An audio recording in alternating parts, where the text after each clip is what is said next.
guess I didn't see him. What are you looking so sad about, Jam? I'm surprised. I mean, I'm really insulted. I mean, that's not right what you just said. What do you mean, what I just said? I mean, I'm getting a drink of water. I'm late getting home, but you talk. I said something about the greatest heavyweight champ, man. I'm a hometown man, and you talk about Joe Louis, man. Joe Louis wouldn't be nothing for me. Joe, I tell you, Joe, do you think you would have stood a chance with me? Well, Clay, one time during my career, I went on a bomber month tour. I would have been a bum compared to you. Well, you've been on the tour. Come on.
What's happening, my people?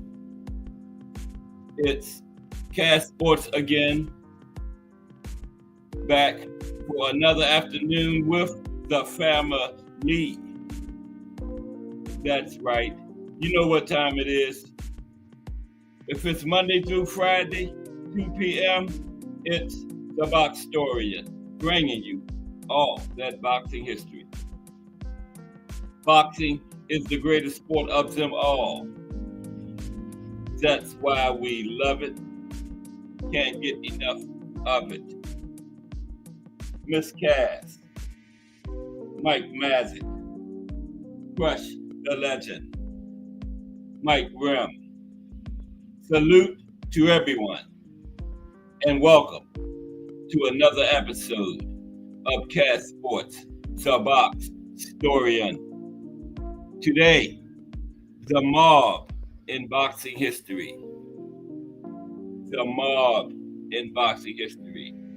How's the family today? How was everybody's weekend? We're right back here for another big week of boxing history. Man, Burial scared me this weekend, man. Was it me or was he showing Manny too much respect in there? Like he was in that Stargaze.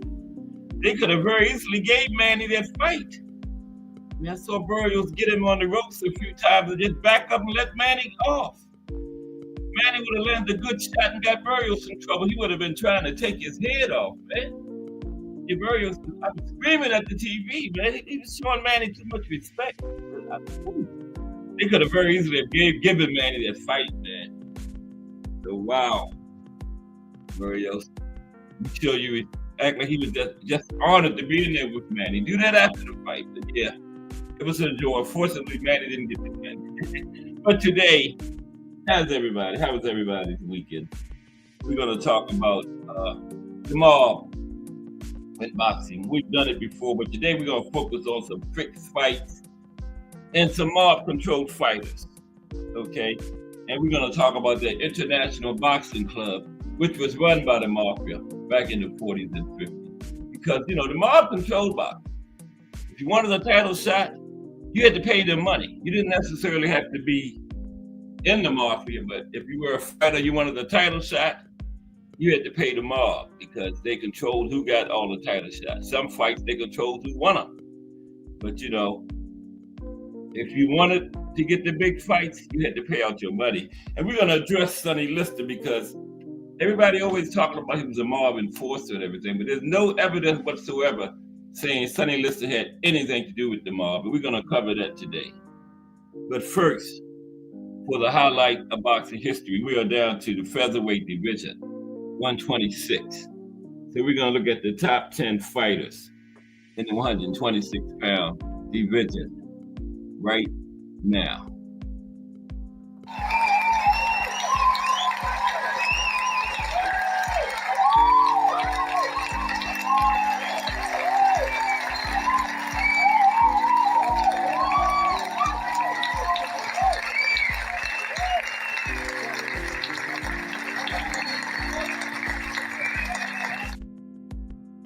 This is the CAS Sports currently active top 10 active fighters fighting right now.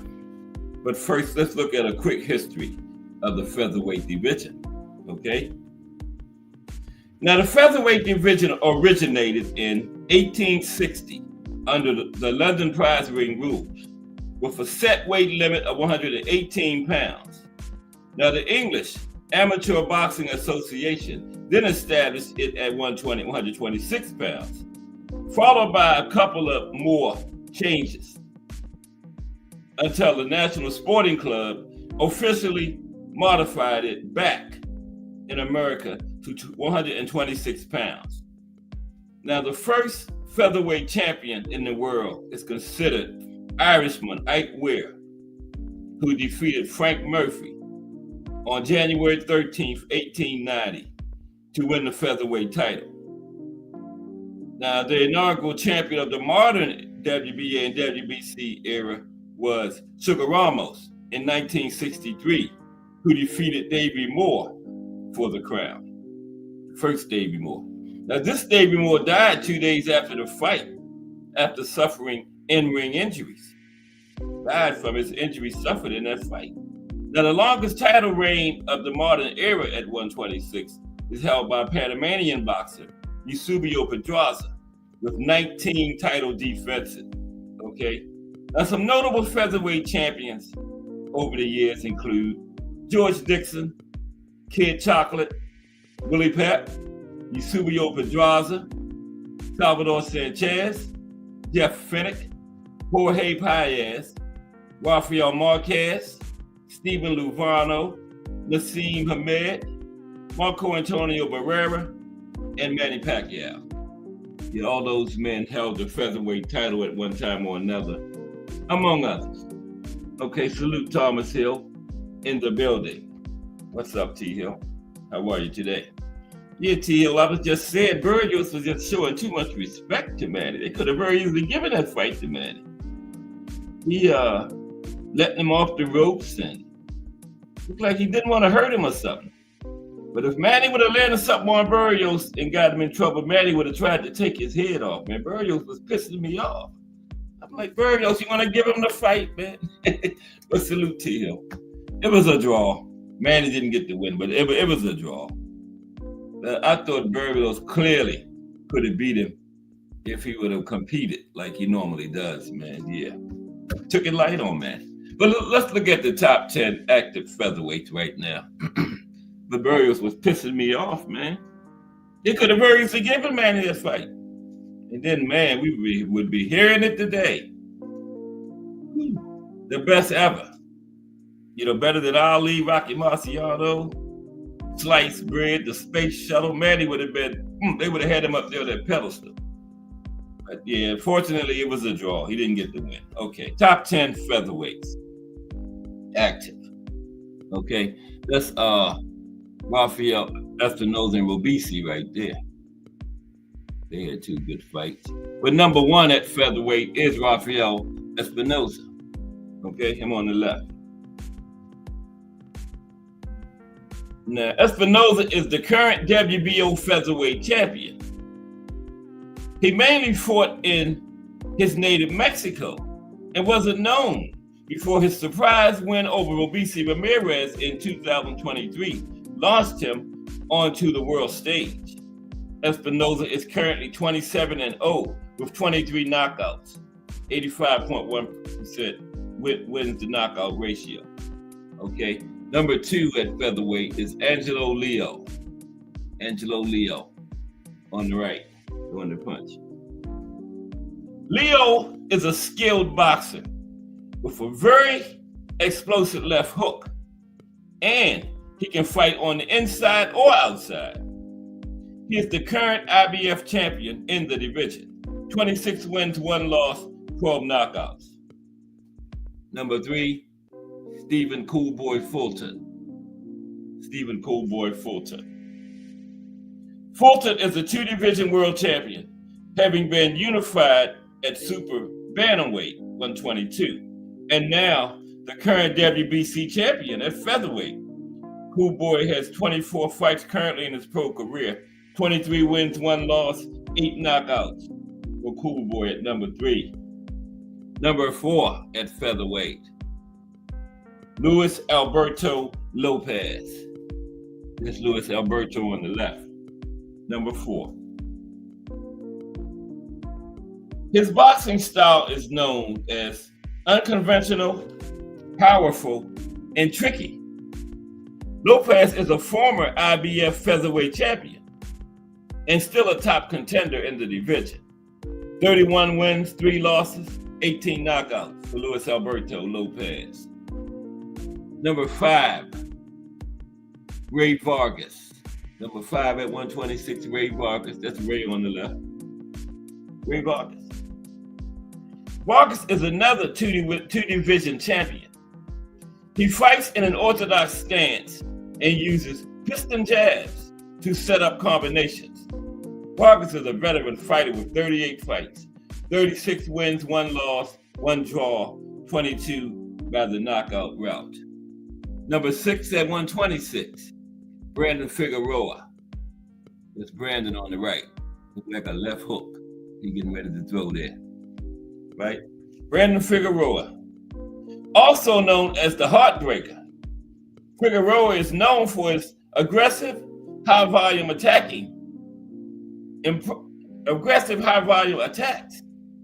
impressive conditioning, and excellent footwork. 28 fights into his pro career, 25 wins, 2 losses, 1 draw, 19 knockouts for the Heartbreaker, Brandon Figueroa. First I ever heard that, I never knew that was his nickname. Yeah, Brandon. Okay. Number 7, yeah, Robeisy. That's what those 2 losses to. That's to know that he done fell in my book. Robeisy has fell all the way to number 7. I got Robeisy at number 7. Robeisy Ramirez at 126. What y'all think? Yeah, number 7, Robeisy. El Tren is a Cuban fighter who fights out of Las Vegas, Nevada. Robeisy had a decorated amateur career, including winning 2 Olympic gold medalists. He's also a former champion at the professional level. 14 wins, 3 losses, 9 knockouts. 17 fights. I always thought Robeisy had more fights than that, but coming out of Cuba, you know, he kind of started late, I guess. But yeah, 14-3, 9 knockouts for Robeisy Ramirez.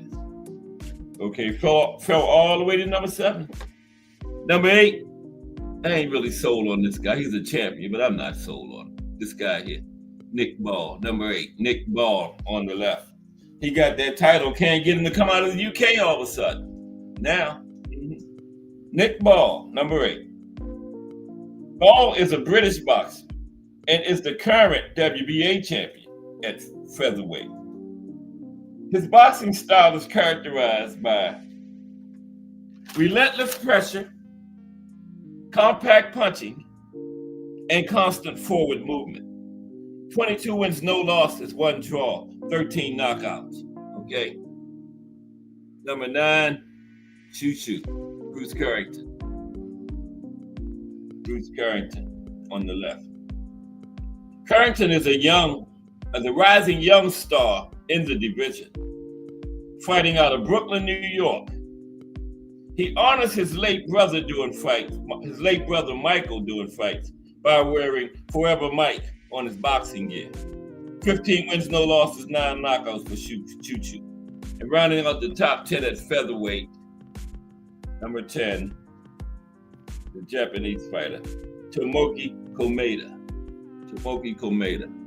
Here's Tomoki, the blonde guy. Tomoki Komeda. Kameda, excuse me. K-A. Tomoki Kameda. There's too many O's in there. Kameda is a Japanese professional boxer from Tokyo, Japan, who's a former world champion at bantamweight, 118. The veteran boxer is still a top 10 contender in the featherweight division.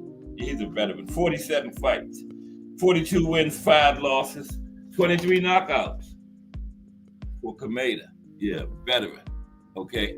All right, so now let's get into this, the mob in boxing history. Okay. The mob in boxing history.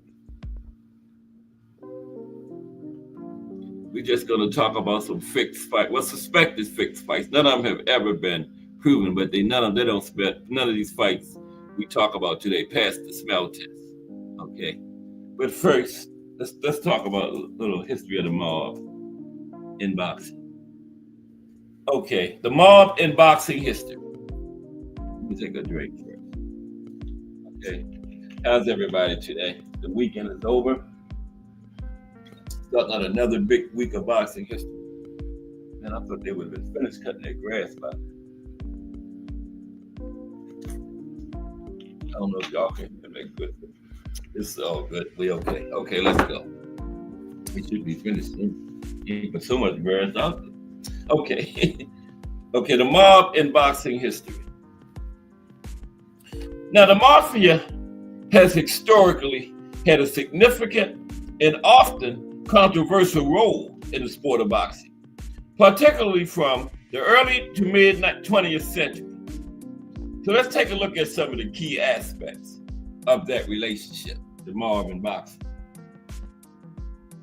Okay, number 1, influence and control, promotions and management. Now, organized crime figures often controlled boxing promotions and management. They would invest in fighters, promote matches, and influence outcomes to ensure profitability. Okay, fighter exploitation. Now, many boxers, especially those from impoverished backgrounds, found themselves in situations where they relied on mobsters for financial support, leading to exploitative contracts, match fixing, corruption of outcomes. Okay? The Mafia was implicated in fixing fights to ensure certain fighters won or lost, which could manipulate betting markets.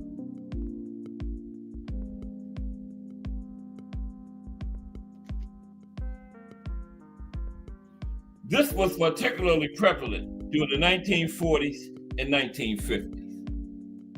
Examples: notable fights such as the 1962 fight between Sonny Liston and Floyd Patterson raised suspicions of mob involvement with allegations of fixed outcomes. Betting operations. Illegal gambling. Now, the Mafia capitalized on the popularity of boxing by running illegal betting operations. They would often threaten fighters to ensure that fights went the way that would benefit their gambling interests. Okay, They would threaten fighters to ensure that the fights would go the way that would benefit their gambling operation. Okay? Now, control over betting lines. By controlling the betting lines, the mafia could manipulate public perception and financial outcomes. Okay?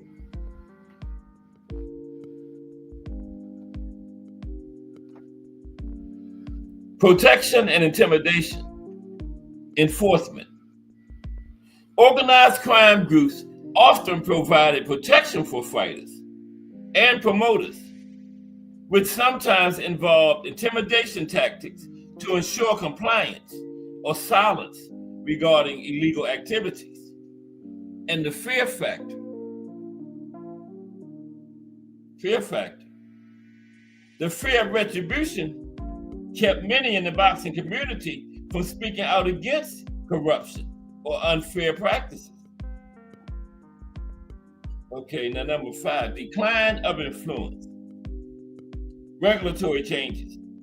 Over time, over the decades, increased regulation and oversight in boxing, along with legal reforms targeting organized crime, have reduced the mafia's influence on the sport. Public awareness has led to the decline of the mafia's influence. Public awareness. Documentaries, books, and investigations have exposed the extent of mafia involvement, leading to greater scrutiny and a push for cleaner practices in boxing. Okay? The relationship between the mafia and boxing has been one marred by exploitation, corruption, and control. Now, while their influence has waned, the legacy of that involvement has left an indelible mark on the sport's history, promoting ongoing discussions about ethics, integrity, and the future of boxing. Okay, so now, like I was saying, there's always been this thing about Sonny Liston was a mafia enforcer and all that kind of stuff, but there's never been any kind of proof linking Sonny or Rocky Marciano to boxing, okay? So let's talk about that, Sonny Liston and Rocky Marciano. Now, there is absolutely no proof that Sonny Liston had any more relationship with the mob than Rocky Marciano did. The mob took both men's money, along with money from almost all other fighters of that era, okay? The mob collected money from practically every fighter in boxing in the 1950s, including Sonny Liston and Rocky Marciano. Neither fighter was a part of mob activity, okay? Neither. Sonny Liston's contract was owned by St. Louis gangster John Vitale and later taken by Frankie Carbo. The same Frankie Carbo who used to eat dinner at Rocky Marciano's parents' home. Now, Rocky Marciano's manager was Al Will, the same Al Will who kicked money to Carbo and the International Boxing Club. An International Boxing Club is was run by the mafia back then, okay? We're gonna talk about them later. Neither Rocky Marciano or Sonny Liston were mobbed up. They paid money to the mob in order to fight. Because if you wanted a title shot, the mob and the International Boxing Club controlled access to title fights and booking of title fights. So if you didn't pay them any money, you weren't getting a title fight. And that's the end of it. There's no two ways to it, okay?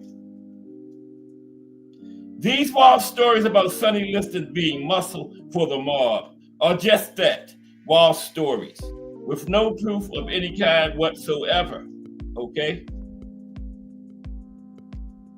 No one has ever been able to link Sonny Liston with one single criminal act associated with the mob. Never. Never, ever has Sonny Liston been associated with one single act connected with the mob. Never. So what interest did the mob have in Sonny Liston and Rocky Marciano? Money, okay? The mob took their money. What relationship did Sonny Liston and Rocky Marciano and most fighters during the 1950s had with the mob during their careers? They gave them money. That is it. So why did they give them money? Because if you did not pay the mob, your chances of a title shot was zero, zilch, nada. If you did not pay the mob their money, you were not getting a title shot. Just like they extorted businesses and stuff, they extorted the boxers because they were in that too. And if you didn't pay them, you were not getting a title shot. End of story. Okay? Now, the United States government investigated. Did they ever find proof that Sonny Liston was mobbed up? Senate corruption hearings, FBI investigations, police investigations. Not one piece of evidence has ever surfaced that shows Sonny Liston ever knew about, participated in, or took a dive. Never been any kind of evidence. Never. So all of this stuff about Sonny Liston being a mob enforcer, it's just wild stories. Never no proof whatsoever that he ever was associated with the mob, other than giving them money, like every boxer during that era had to if he wanted the title fight. Okay. At least 6 authors have conducted deep investigations into alleged criminal ties to Liston and the mob, and not one has ever produced any proof he was mobbed up. None. Now, there were fighters during that period who would not pay the mob, and guess what? They paid the price for it. They didn't get title fights. Simple as that. Right? There were fighters who weren't willing to pay the mob the money, and they didn't get title fights. Now, Sonny Liston never threw a fight or took money from the mob. Okay, but he paid over half his earnings to them in order to fight. What's what you had to do? I don't know why they singled out Sonny Liston and say he was a mob enforcer when all the boxers paid the mob money back then. But they just single out this one man. He was the mob enforcer. Every boxer paid, and the ones that didn't pay him, like I said, they didn't get title shots. That's what the mob ran boxing. They had a stranglehold on it. We're going to talk about it.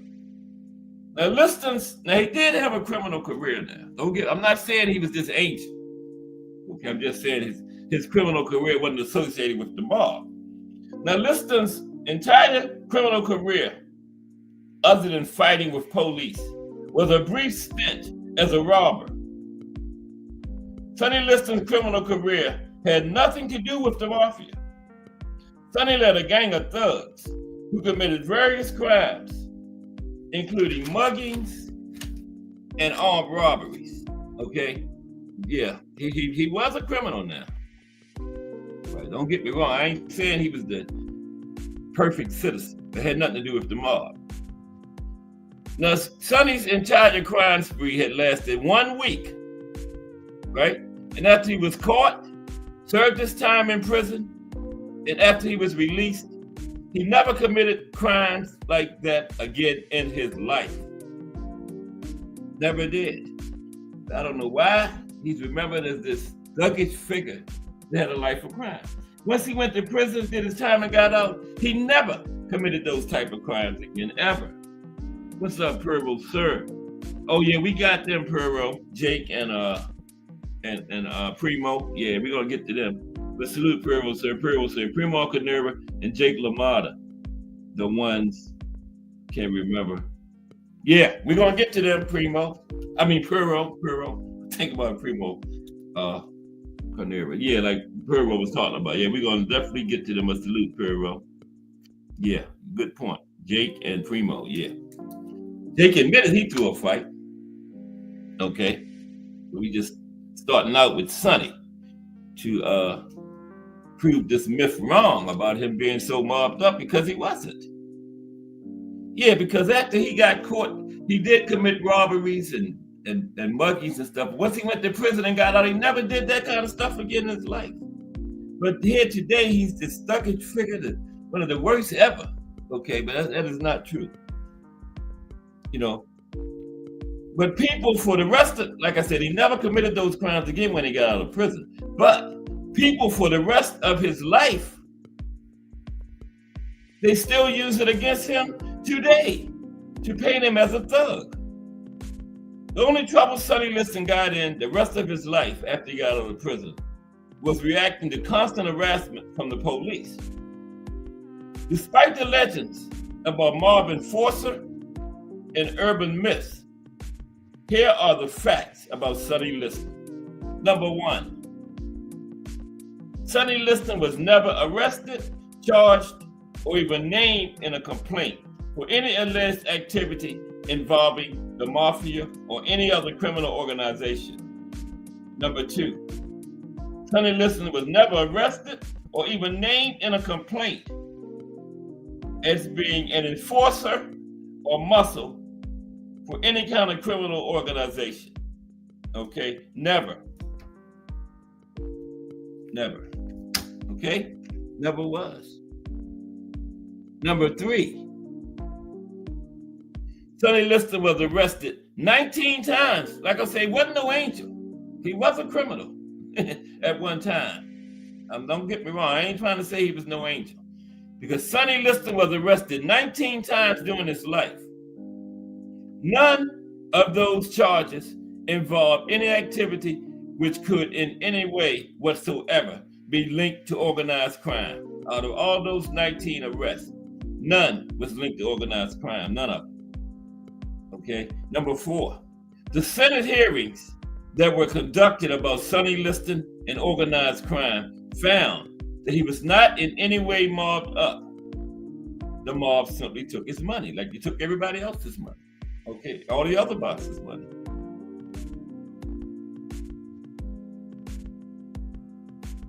Okay, I can't figure out what that word is. Let me see. I wrote part of this late night. Oh, ring. Okay, R-I-N-G. Couldn't figure out what that was. Sonny's ring record shows he was not a mob-controlled fighter. His record in the ring. Because listen to this. Mob-controlled fighters got cherry-picked opponents to beef up their record, to ease them to title shots. Okay? Sonny was thrown into the deep end early in his career. For example, Sonny Liston had been a pro for 9 months with just 6 fights when he was thrown in the ring with Johnny Summerlin, who had an 18-1 record and had been fighting on a pro level for nearly 5 years. Okay? A Mafia-controlled fighter would never face that level of opponent so early in his career. So Sonny's fight record, just like his criminal record, does not support being connected to the mob. Okay, his fight record, just like his criminal record, doesn't support those mob accusations that he gets. Just doesn't. Now, the media and the establishment made Sonny Liston out to be a monster. It was all a lie. Even today, people still try to make him a former mob enforcer when there is simply no proof whatsoever that ever was the case. Okay, now, has it ever been proven that a boxer has taken a dive in a boxing match? Has it ever been proven that a boxer has taken a dive in a boxing match?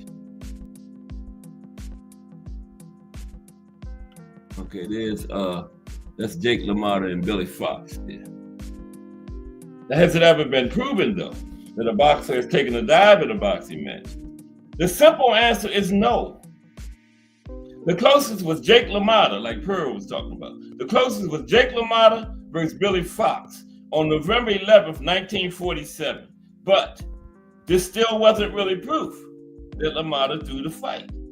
Now, Jake LaMotta, according to his own words, faked the loss at 226 of round 4 in a 10-round fight, right?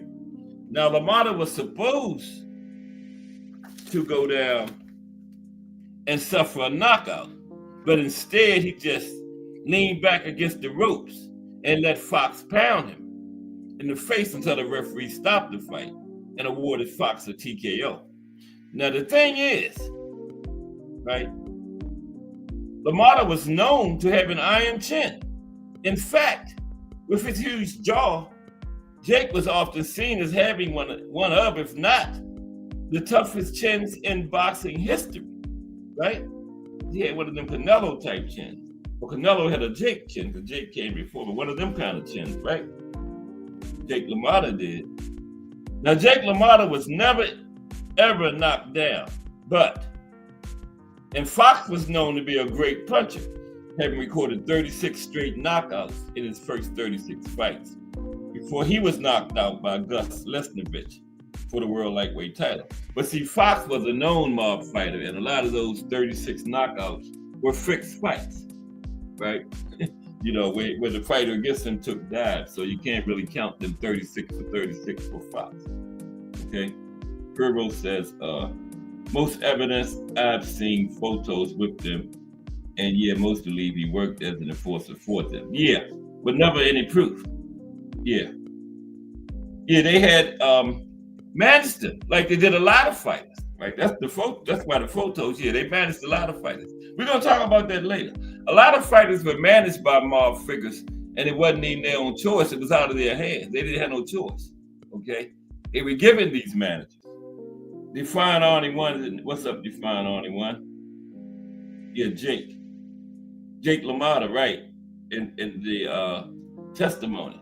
Salute Define Arnie One. Yeah, Jake did admit he drew that fight, and we're gonna address that. Okay, let's continue. We're talking about Jake LaMotta and Billy Fox now. The fight they had, and I done lost my place. Yeah, there we go. Yeah, Fox had 36 straight knockouts in 36 fights, but he was a mob fighter, and a lot of those knockouts were people taking dives. Okay, now Jake LaMotta was a terror at middleweight, and when you watch the fight between Jake and Billy Fox, Jake abandoned his come straight at his style and beat on the body strategy that he normally used in his fights, right? Instead, he just let Fox beat on him, right? With light and fast lefts, and he cut and beat Jake from pillar to post, right? Until after he had hung on the ropes and took a savage beating, forced the referee to stop the fight. Okay, Jake didn't come out and fight at all like he normally did. Okay, so the referee came in and stopped it. Now, the Boxing Commission, before the fight, had heard rumors that a fix was in for this fight, and they even questioned both fighters, and they warned them before the fight. But after witnessing the beating Jake took, there was no way they could prove it was fixed, especially considering the punching power that Fox supposedly had from all the knockouts he had, right? So that made Fox win look legitimate. Truth be told, Jake wasn't even hurt when the referee stopped the fight, but there was no proof that he threw the fight, considering how his face looked and the punishment he'd taken from Fox, right? And the supposed fix would never have come out if Jake had kept his mouth shut and not testified before Congress. But what made it suspicious in the first place was, Jake's contract was owned by the mob. Okay? That's what made it look suspicious in the beginning. His contract was owned by the mob.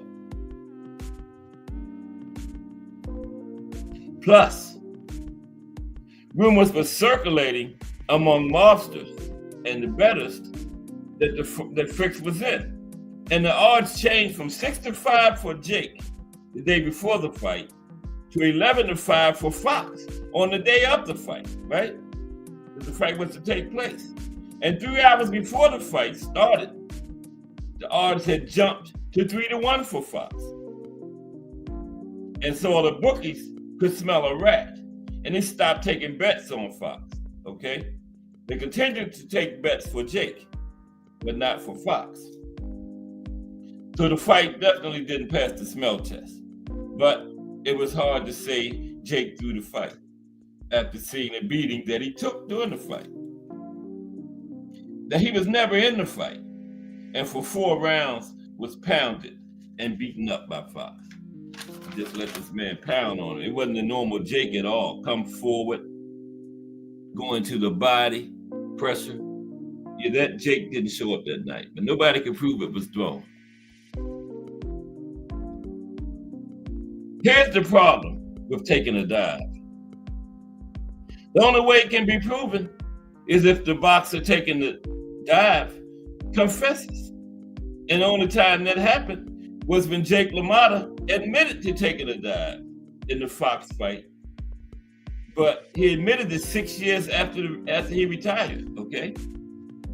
A United States Senate committee known as the Kefauver Committee was a subcommittee in 1960 investigating organized crime involvement in the boxing world, okay? Jake was called to testify before the committee. And there, he confessed to throwing the fight with Billy Fox for a title shot, because they promised him a $20,000 and a title shot if they let Fox win that fight, okay? Now, according to Jake LaMotta's testimony, the mob made the promise that he would get his title shot if he threw the fight with Fox, which he supposedly did. But the mob double-crossed him. Instead, Fox got the title fight, but Jake did eventually get his title shot, but not right away. On the surface, Jake got destroyed in the Fox fight, okay? On the surface.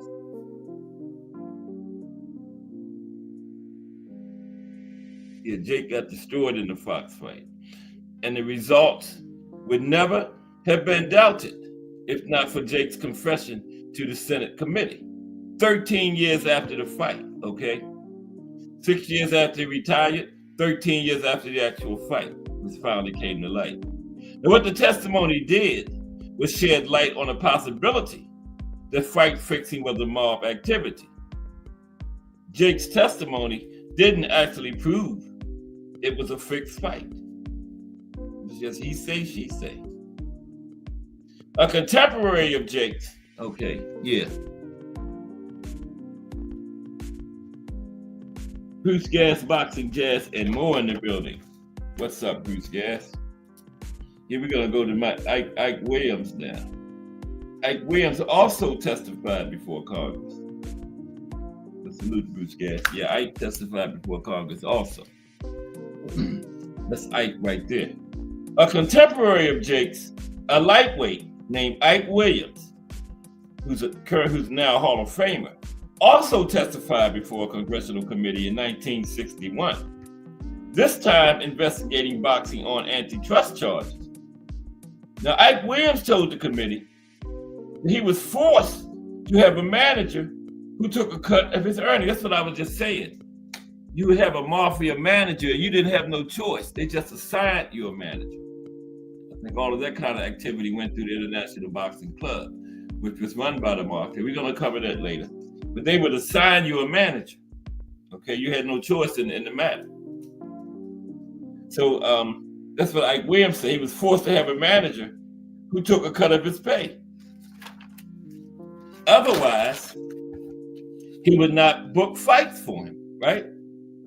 And Williams testified that on several occasions, his manager offered to pay him to take dives, $30,000 on one occasion and $50,000 on another.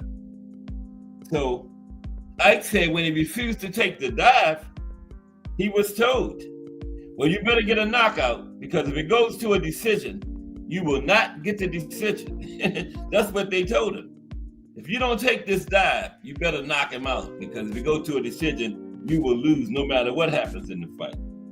Okay, that's what they told Ike. You will not be given the decision no matter what happens during the fight. And he spoke of one fight in January of 1949 against Kid Gavilan, where this happened. He was offered $100,000 to throw the fight, and he again refused.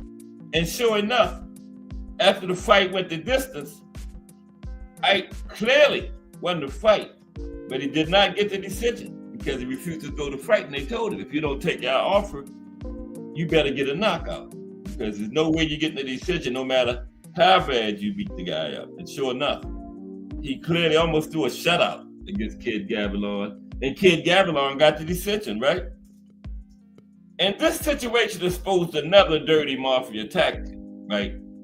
If they couldn't bribe the fighter, then they would bribe the judges. So at that time, the sport of boxing was firmly under mafia control. They had a stranglehold on the sport, right? If you can't bribe the fighter, then bribe the judges. You just couldn't win. Okay? That's why so many fighters went on and paid them, but some just refused to take dives, like Ike Williams, and he paid the price for it. Now, the LaMotta versus Fox fight was well disguised by how Jake threw the fight, but other fights were not so well disguised, and many failed to pass the smell test. Now, some of the obvious fixes came from corrupt judges' decisions, where the judges clearly had to know the scorecards were bogus, like the Ike Williams Kid Gavilan fight. They had to know, but they was paid by the mafia to give it to Gavilan no matter what happened. So some of the fixes were by corrupt judges, some of the fixes were by corrupt fighters, and some of the obvious fixes were, by those, like that fight. The judges they knew Ike Williams won that fight, or some fighters take dives so bad that they're doing the fight. Okay. So let's take a look at some fights that don't pass the smell test. These are some obvious fixed fights. Okay. On December 13th, 1900. December 13th, 1900. This right here. Joe Gans and oh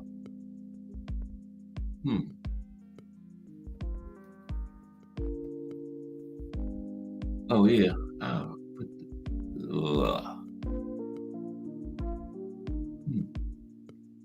there we go, right there. That's where I'm at.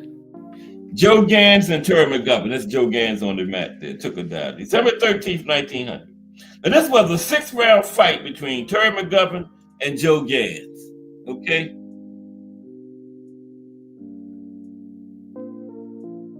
Supreme Al-Sheikh. What's up, Supreme Al-Sheikh?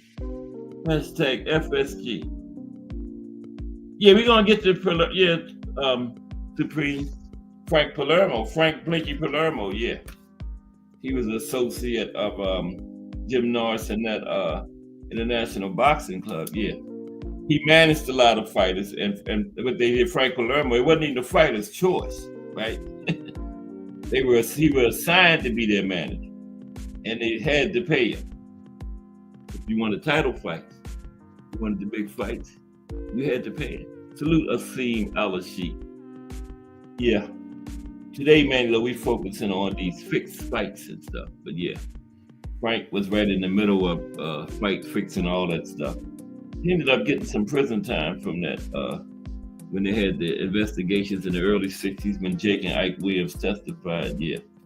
Salute Supreme Al-Sheikh. Like and subscribe. Yeah, Joe Gans versus Terry McGovern. This was an obvious fixed fight. Happened in Chicago, 1900. Now, Joe Gans was expected to win, heavily favored, but he got knocked down once in the first round and 6 times in the second round. Gans' acting job was so bad, and the rumors of him taking a dive was so persistent. The fight was in Illinois, right? His acting job was so bad, and he was talking about the fix so much that the state of Illinois banned professional boxing for 26 years after that fight. Obvious fix was in. Then another one. February 13th, 1917. Big Block. What's up, Big Block? Salute. Talking about some mafia involvement today. Right now, talking about some obviously fixed fights, okay? February 13th, 1917. This fight was between Jack Dempsey and Fireman Jim Flynn, right? It's in Utah. Hall of Fame fighter Jack Dempsey versus Fireman Jim Flynn. Now, the fight lasted just 25 seconds, and Dempsey was knocked out. Meanwhile, in the audience, Dempsey's wife was telling anyone who would listen that they had offered her husband more money to lose the fight than they had offered him to win the fight, right? So Jack Dempsey took the dive and lost by a knockout. And this was the only time Jack Dempsey was knocked out in his entire career. In fact, this was the same Jack Dempsey that was knocked completely out of the ring by Louis Firpo in 1923. And Dempsey climbed back in the ring and stopped Firpo. So no way this tough guy legitimately got knocked out by Fireman Jim Flynn in 25 seconds, right? As a matter of fact, they fought again almost exactly a year later, because this fight he took to die was February 13th, 1917. On February 14th, 1918, almost exactly 1 year to the day, Dempsey and Fireman Jim Flynn fought again.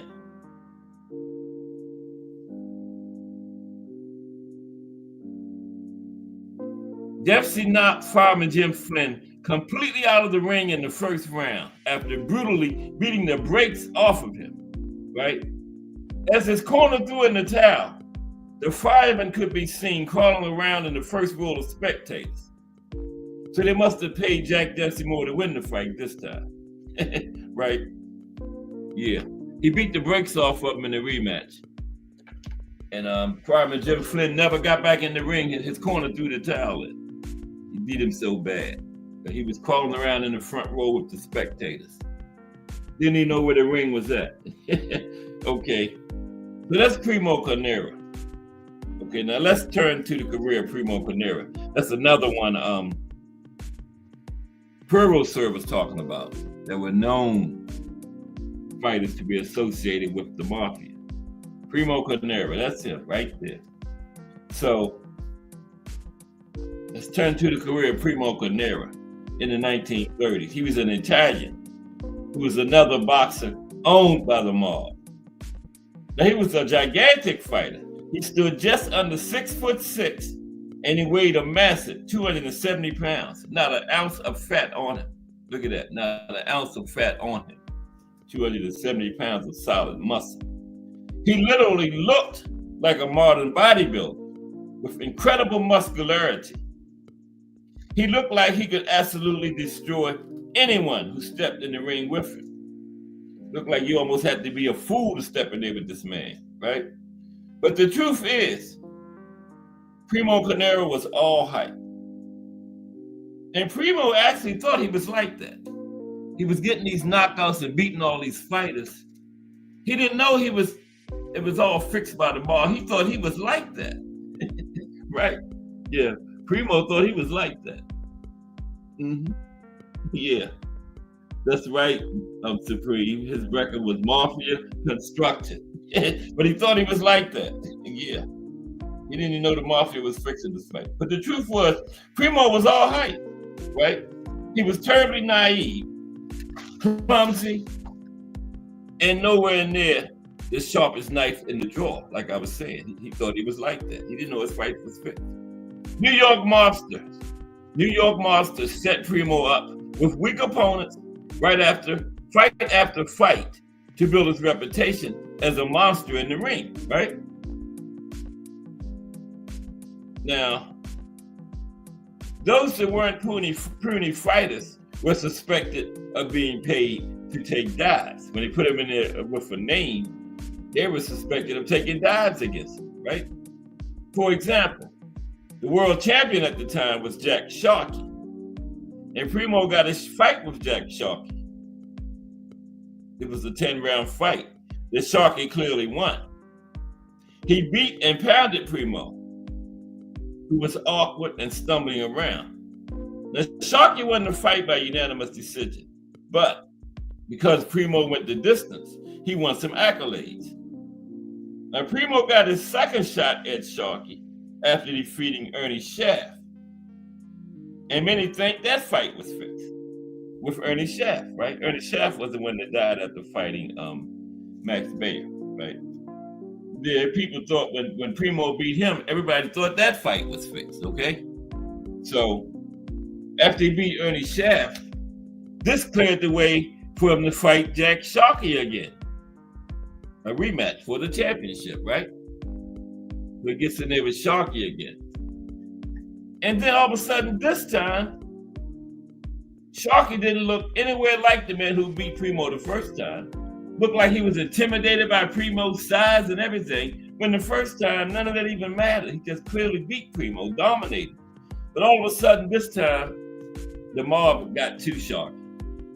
And he threw the fight, right? This time. Yep. The fix was in on the second fight. Because Sharkey just didn't even look like the same person. They act like Primo's size was a problem and all of that stuff. It was like Sharkey was suddenly intimidated by Primo's size. And it wasn't a very convincing performance at all.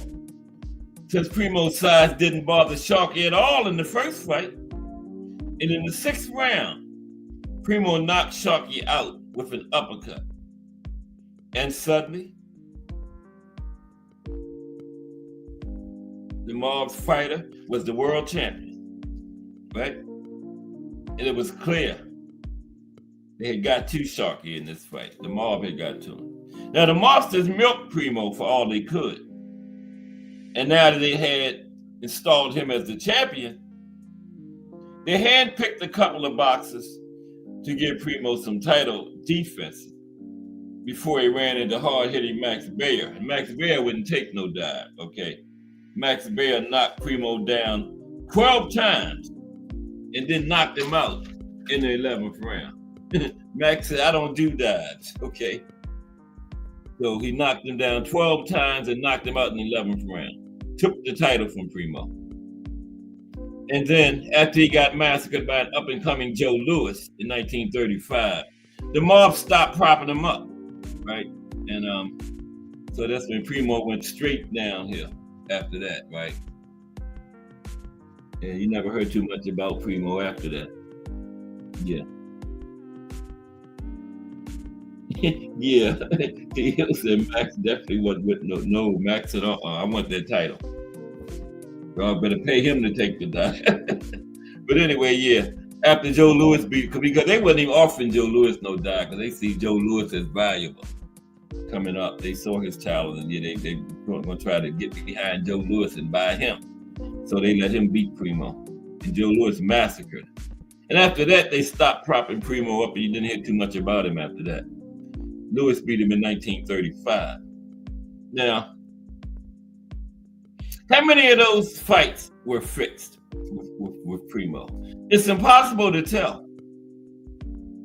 Now, certainly weak opponents were handpicked to fluff up Primo's reputation. But beating Sharkey in the second fight was very suspicious, right? Primo definitely had mob assistance in the second fight. Ain't no question about it. Okay. Now this fight is kind of similar to Ike Williams, where we talked about above.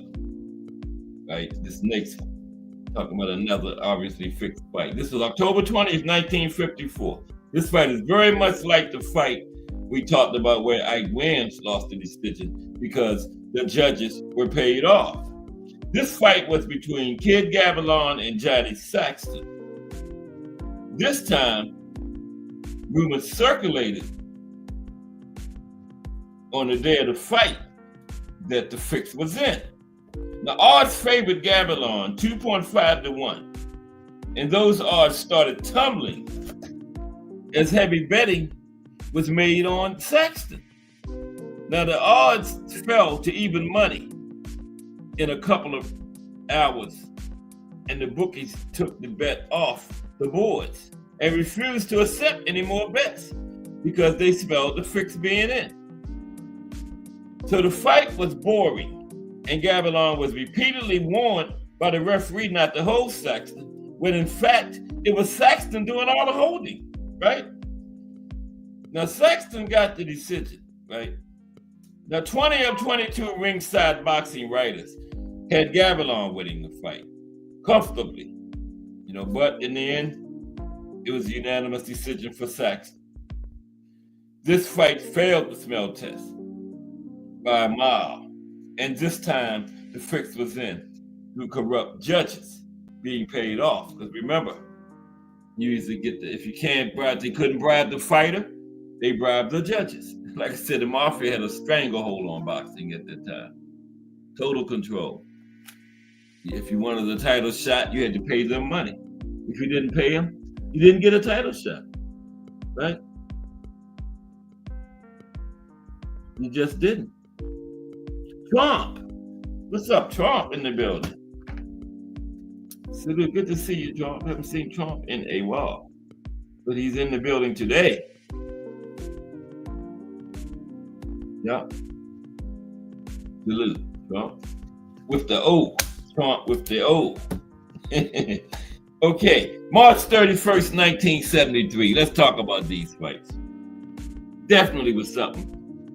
None of these passed the smell test, Ali and Norton. Let's talk about all three of them. March 31st, 1973. Ali versus Norton won. Now, Ali rightfully lost to Ken Norton in the first fight, but by a split decision. That should have been a unanimous decision, right? For Norton. But the right man did win that one. Okay, September 10th, 1973. 6 months later, Ken Norton versus Ali 2. Norton clearly won this fight too, but the scorecards gave it to Ali. The judges were either paid to fix the fight for Ali or they had some kind of presidential deference to Ali, infecting their scoring. I think they were paid. But the crowd knew who won because they booed their decision loud and long, right? Now, the Mafia and fight fixing was supposed to have been run out of boxing by the government in the 1960s, like 10 years before this fight. But the mob had a stranglehold on boxing for decades, so it would take much more than a couple of government hearings to clean up the sport, okay? So in the 70s, the mob was still involved. There are a couple of government hearings in the 60s. The stranglehold they had for decades, man. A couple of hearings wasn't going to clean it up. Okay, I'm sorry. So September 28, 1976. The second fight was obviously fixed for Ali. This is the third one. September 28, 1976. Okay. Let's see what's going on in here. Okay, Imperial Sir says, it's also my belief that Jake Paul's career has been manufactured. Happened with Carbo happened again. Yeah. I think so. Definitely, Pearl. Good point. Now, September 28th, 1976. This is the third fight, Ali versus Norton 3. Now, an aging Ali was showing the effects of all the wars he had been in his career.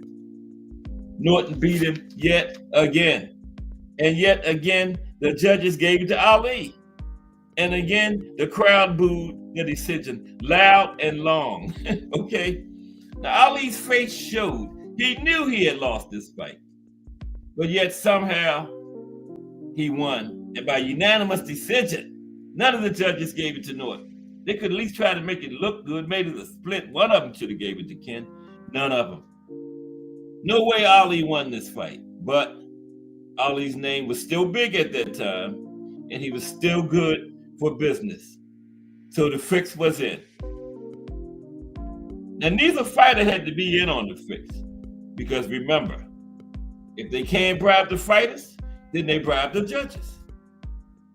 Right? One way or another, the mob was going to get their way. They were thorough and they had deep pockets. The one way or another, they're going to get their way. Let's fast forward to September 7th, 1996. We're going to get some late time, about 3:30. September 7th, 1996. Okay, there's Don King and Mike Tyson. Who needs the mob? When you got that man on the right, who needs the mob? Trump says, you got a point, Perot, sir. Jake Paul might be this generation's Jerry Cooney, a great white hope, manufactured record. Yeah, Trump, you and Perot got good points. Okay, now we in September. This was Mike Tyson and Bruce Seldon. But let's talk about that. September 7th, 1996, leading up to that and everything, because it was definitely fixed. I don't even think Mike hit Seldon with that left hook that's supposed to end the fight. Anybody see that fight? I don't even think that punch landed. And then Seldon went there going to get up staggering. That was definitely fixed. But let's talk about it.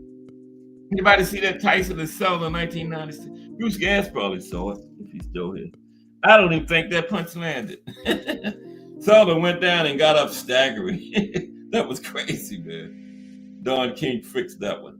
Perot said, also, I think it's pretty obvious that the mark was replaced by the sanctioning bodies. Same tried and tested practice, but under the guise of oversight and regulation. Yep, Perot. But the argument would be epic for both. Probably not Tyson huge, but damn near close. Now Canelo, on the other hand, sheesh. Okay, Thomas Hill. All things still, watch greenbacks. Okay. Yeah, let's talk about this Mike Tyson and Bruce Seldon and Don King. September 7th, 1996. This time, the fix wasn't orchestrated by the mob. It was orchestrated by shady promoter, Don King. And this wasn't the Don's first rodeo. Don King had been corrupt for decades, okay? This time, Don King was attempting to promote his biggest fighter for one last big payday, Mike Tyson versus Bruce Seldon. Now, many people believe Don King paid Bruce Seldon to take a dive to show that Mike Tyson was back to being the killer that he had once been. The Hall of Fame fighter, Lennox Lewis, was the number one contender, and the Lion was waiting for his shot at the title, right?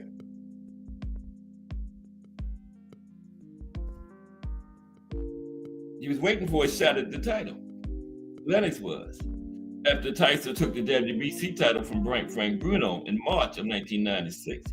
Now, Don King said no, forcing Lennox Lewis to take them to court to get the title shot he felt he deserved as a number one contender. Meanwhile, the WBC gave Tyson an ultimatum: fight Lennox Lewis or be stripped of the WBC title. Tyson gave up the WBC title rather than face Lennox Lewis. So with that move, Tyson lost his fearsome reputation, right? So to rehab it, Don King set up the suspected fixed fight with WBA champion Bruce Seldon. Okay? Don King set that nonsense up. And that's exactly what it was. So Seldon met Tyson on September 7th, 1996 in Las Vegas, right? Now, a few punches were thrown in the first round, and somehow Seldon was knocked down. No punches landed, but somehow he went down, right? He was like, what? But when he got up,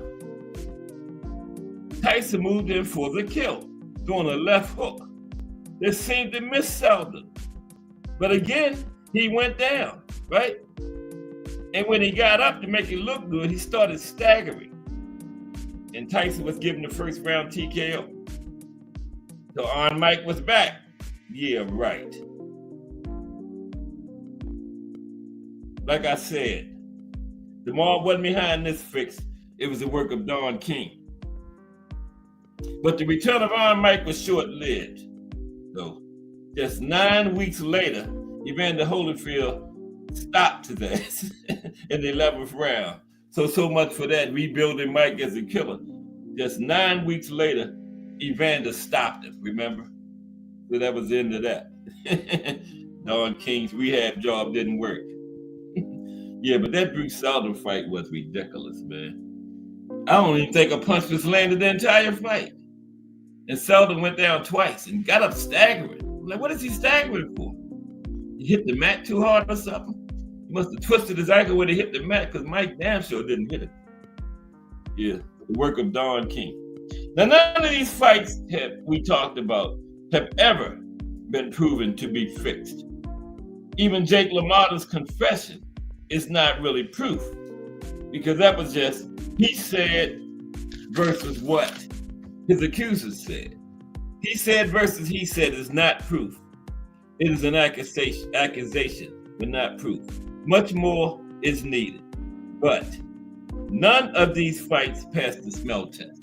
So let's talk about this International Boxing Club, right? Clearly run by the Mafia.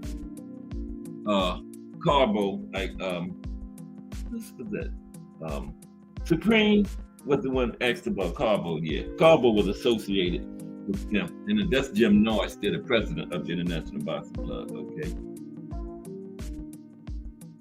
Yeah, Mike Dirty. Primo says, would be a bad look to you, but Al not dumb. He knows Tank is who Jake wants and leverages everything in the Jake Paul circus. Tank can easily make an equal bag fighting a legit circus fight. That's right, yeah. Tank and Jake Paul, yeah, they should just put that in the circus, man. Yeah, this little 135-pound guys.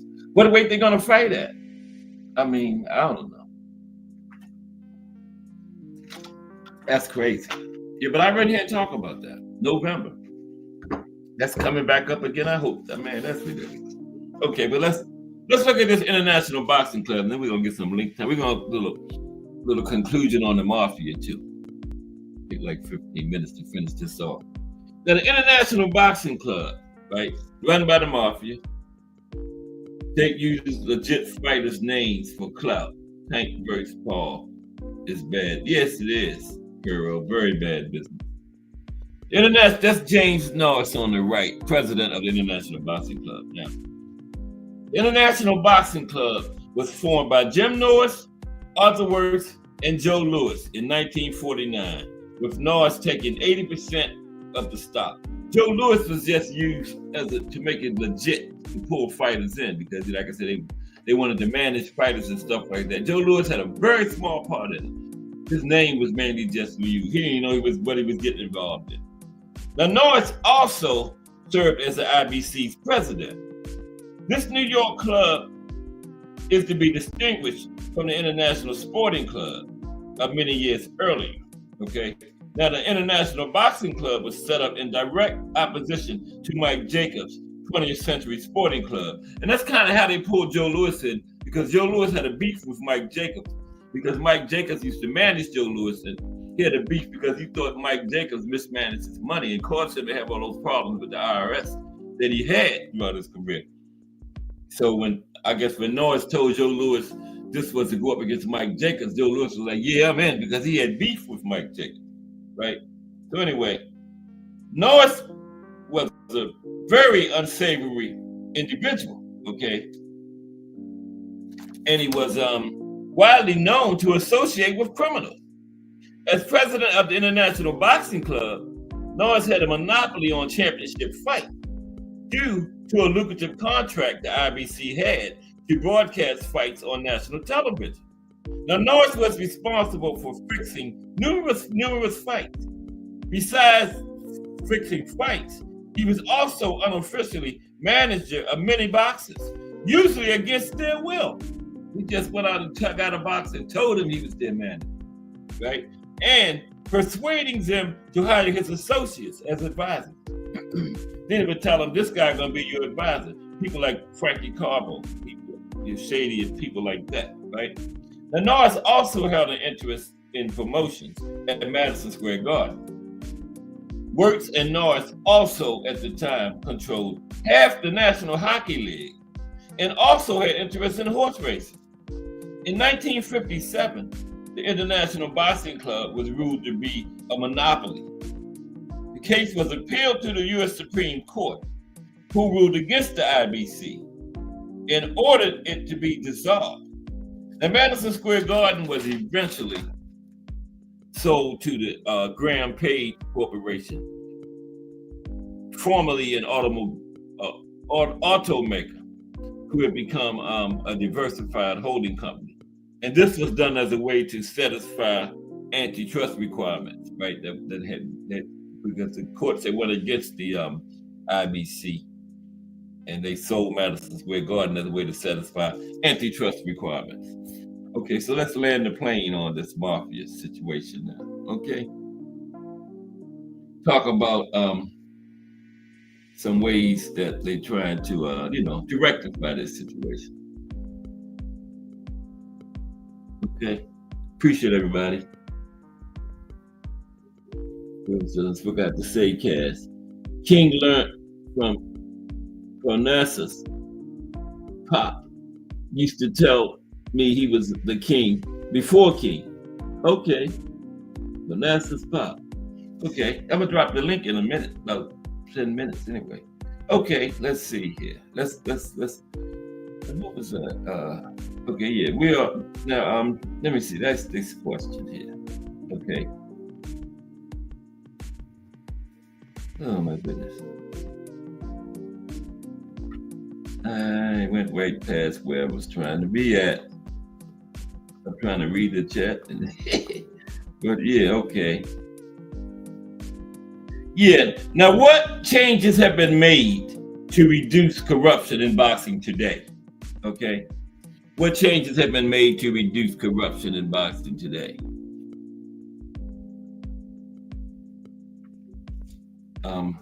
Trump said that's the new mafia right there. Them four. Now, efforts to reduce corruption in boxing have evolved over the years, leading to several key changes aimed at enhancing transparency, fairness, and integrity within the sport. Here are some of the notable changes. Okay, regulatory oversight, sanctioning bodies. Trump said that's the new mafia, right? The sanctioning bodies. Okay, but sanctioning bodies. Organizations like the WBC, WBA, IBF, and WBO have implemented stricter regulations and codes of conduct for fighters, promoters, and officials. Athletic commissions. State athletic commissions in the United States have increased their oversight, requiring licenses for fighters and promoters and enforcing rules more rigorously. Okay? Yeah, the sanctioning bodies, I agree with Trump. That's the new mafia. Mm-hmm. Why this damn thing ain't moving? I don't know. What's going on? Oh, I'm at the top. I'm trying to go up, but I'm already at the top. That's great. No wonder it wasn't moving. Okay, anti-doping measures. Drug testing. Enhanced drug testing protocols, including random testing and the involvement of agencies like the Voluntary Anti-Doping Association, VADA, aim to prevent performance-enhancing drug use. Transparency. Public disclosure of test results and stricter penalties for violations have been established. Financial transparency. Promoter regulations. Many jurisdictions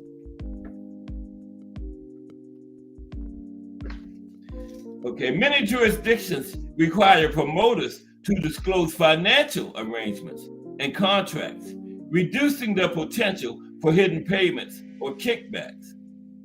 Fighter contracts. Efforts to standardize contracts and ensure fair pay have been introduced to protect fighters from exploitation. Okay? Just a couple more. Match fixing prevention. Now they're going to stop that. Monitoring betting market. Increased scrutiny of betting patterns by regulatory bodies helps detect unusual betting activity that may indicate match fixing. Education and awareness. Initiatives to educate fighters, trainers, and officials about the dangers of corruption and the importance of integrity in the sport. Okay, a couple more. Whistleblower protections.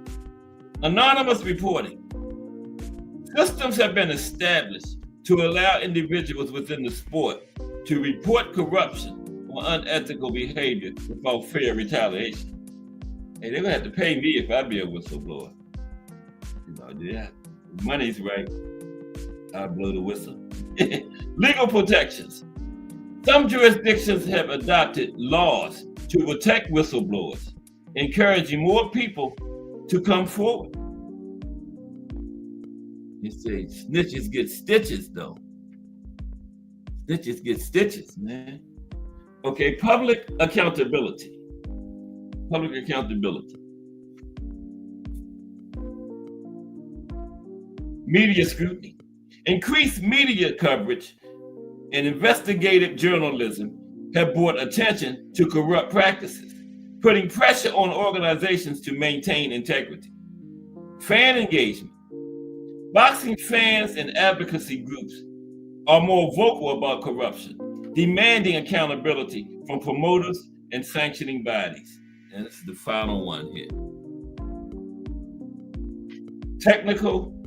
Technological advancement. Data analysis. Data analytics. Data analytics. Okay? The use of data analytics and technology to analyze performance and betting patterns helps identify potential issues before they escalate. Live streaming and transparency. The growth of digital platforms has increased transparency in how fights are promoted and conducted, making it harder to hide corrupt practice. In conclusion, while challenges remain, these changes represent significant steps toward reducing corruption in boxing. Continued vigilance and commitment to integrity are essential to ensuring a fair and transparent environment for fighters and fans alike. Okay, there you have it.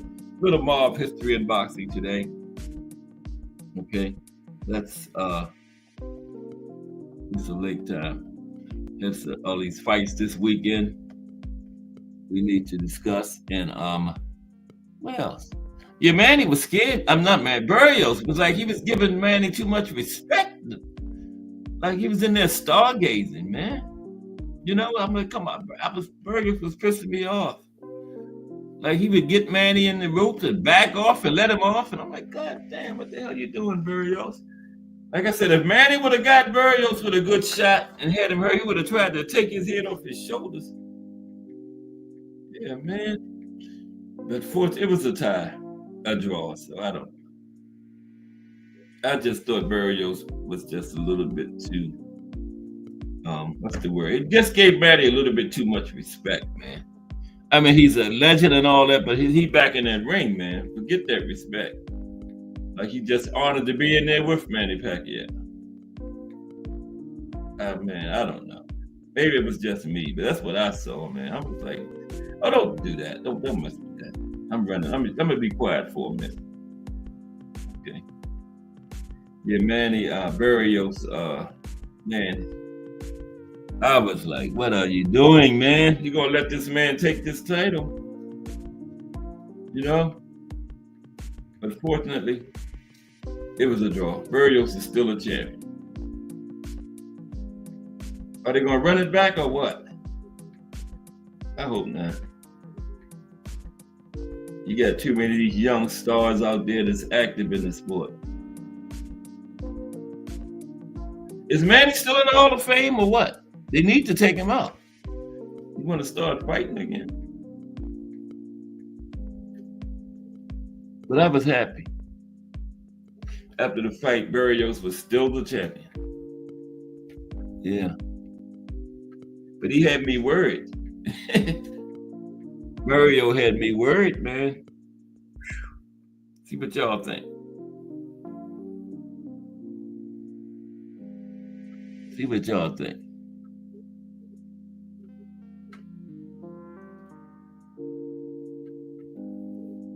See what y'all think. There we go. That's right.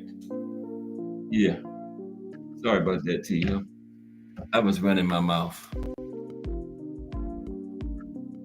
Okay, there it is. Yeah, we just getting another week of boxing history started, man. You know, there's T Hill. Now I gotta find the cursor. There we go. What's up, Thomas Hill? Yo, what's good with you, Cass? It's all good. Yeah, Ron, your way, I know it is, man. Probably a sunny day and all. Yeah, it's burning up here, man. I know that's right, boy. That Maryland sun hitting you guys. Yeah. With regards to that Barrios, I mean, how many people showed up for that fight? How many showed up? I don't know. I was just so focused on what was going on in the ring. I was disgusted. See, because if it did a great job on the sale, then that means he still has drawing power. That means people still will pay to come see him, and people will pay to purchase it. Mm-hmm. That means he can get another fight. Yeah. I don't believe they asked him to go. Like my man Turkey said that one time. They was told to have said to one of the fighters, go to the easy or go to the light. Mm-hmm. I think he was told to go light on him, man. He could have pummeled him all night long. I know. Man. He chose not to throw punches, man. So, like, I think more so than anything, it could have been reverence, but I think he was told, hey, man, we plan on making a lot of money. I mean, they got him money. Like, he got a whole lot of money off of that. Yes, so, you know, you indebted to him. Then there's the fact that, you know, unfortunately, he got into a little skirmish with his fiance's brothers, and then he came out worse for the wear. So he ain't really been active and probably haven't been too sharp. But that being the case, you can clearly see he didn't try to hurt that man. And both his fiance brothers are fighters too, right? Yeah, they're the Figueroas. Yeah. They're the fighting Figueroas. Right. What up, fellas? I'll be right back. I want to cook on this, but I'll be right back. I gotta get something real quick. I'll be right back. Okay. So for me, I mean, they got it for the undercard. That's the problem with fights like this. Those will always be the problems, man, because if it does look a certain way, then you can clearly suspect that there has been a little bit of foul play. Yeah. Something was in play for that to happen or look that way.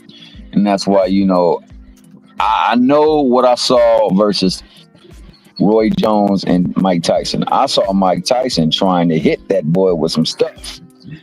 Right. And Roy Jones said it himself, man. He hit me one time, bro. It was like, yo, I'm glad he's not in shape. Because if he was in real shape, I probably wouldn't have survived that shot. And then I seen him in the ring with Jake Paul just like a couple of, maybe not even a couple of years later. Yeah. Like, you don't fall that far from it. Like, you might not be the same as you was a couple of years prior, but not that far, man, where you're right there and the shot is there. So much so that the person that knows the shot is coming is looking like, oh, shoot, I'm about to get cracked. And you don't throw the punch. I know. Yo, man, I can't get behind that. And that's why, man, you know, that I rock with boxing more so than I rock with boxing. Yeah. I like the sport. So therefore, you know, I don't want to see no nonsense coming from none of them. And you know what? It come from any corner, whether it be Tank, Devin Haney, Canelo Alvarez, Shakur Stevenson, Bud Crawford, Errol Spence. I'm gonna say though that's nonsense. Right. Because that's what it is. If Pacquiao would have had half the chance, he would have tried to take Barrios' head off. Well, because they stand to make money. If, like I say, like Barrios, he's good for entertainment. He's gonna get in some good fights. When have you seen Barrios fight like that? When? I'm gonna ask you then. When have you ever seen Barrios take the ring and not engage in a fisticuffs? Never. We always compete when you get in there. Tank, so you, Sherman, Ugos, all of them. No?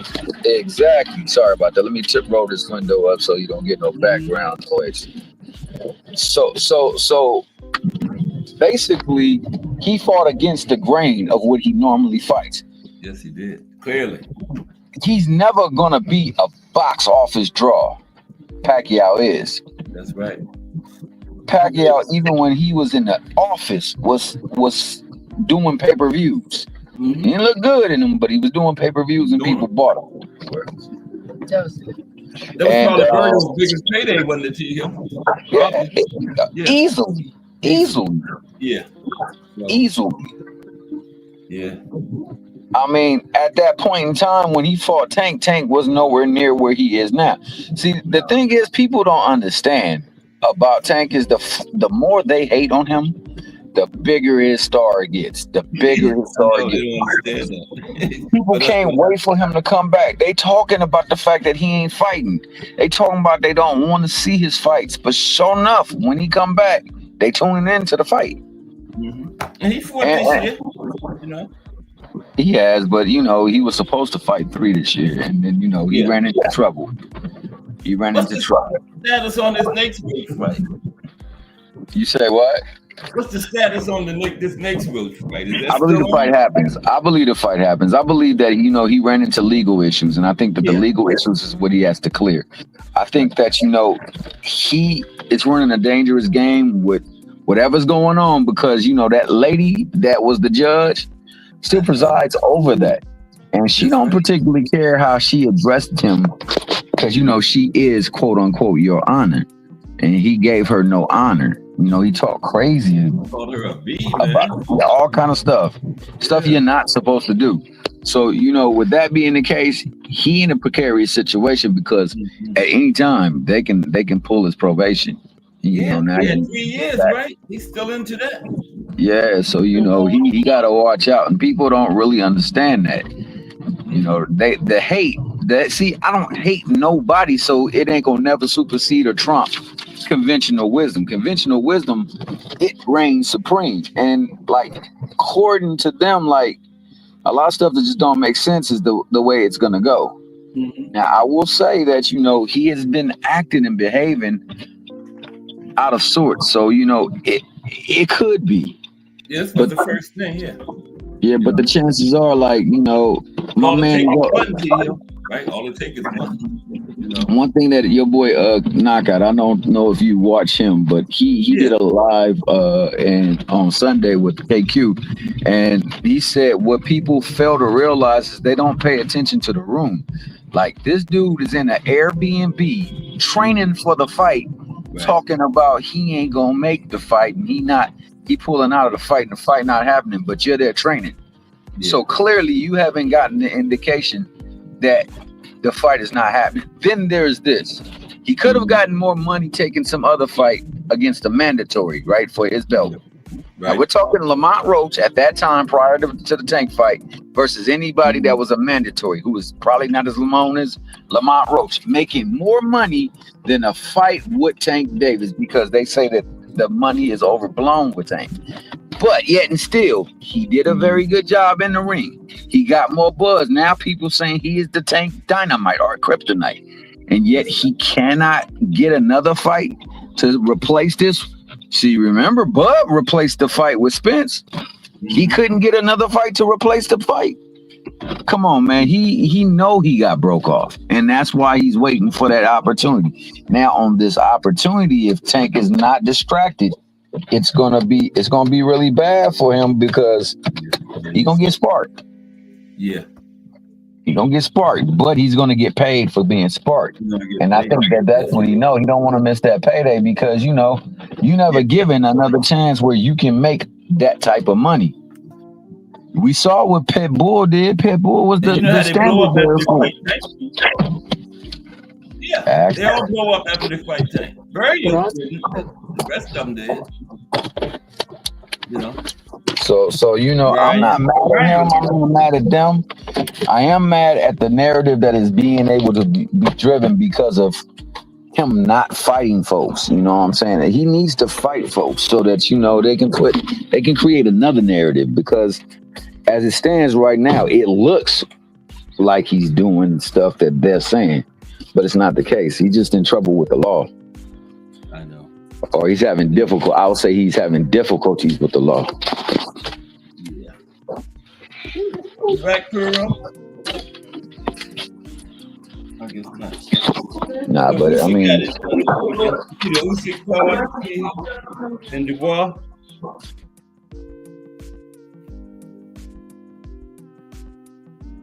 Hello. Did I lose everybody?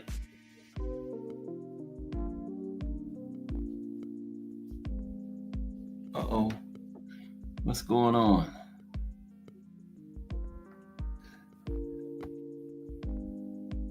Yeah, I'm still here. Y'all still there? What did I do?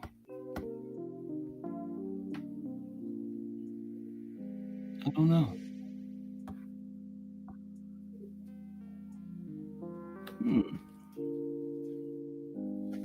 I can't hear anybody. I don't know what's going on. Gee, Christmas. Okay, Thomas Hill dropped off. Yeah, but we covered the mob in boxing today. They had a stranglehold on the sport in the 50s. You know, if you wanted the big fight or championship fight, you had to go through the mafia, okay? They collected money, just like they extorted businesses and stuff, they extorted the fighters. And the International Boxing Club, I don't know, that was like a promotional company, a management company, everything. And, you know, they would pull the boxers in and assign mafia figures to be their managers. It wasn't even, the boxers didn't have no say in it, right? You didn't have any choice.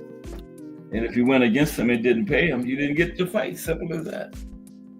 Now, Jake LaMotta, he was the key star witness when they had the hearings in the early 60s to trying to clean it up. And he admitted to doing the fight. He said they offered him $20,000, which was good money in the 40s, 47, something like that, $20,000. I don't know what that is today. But he said they offered him $20,000 in a title shot to let Billy Fox win this fight, who was a mafia fighter. And they was making all kinds of money off of him.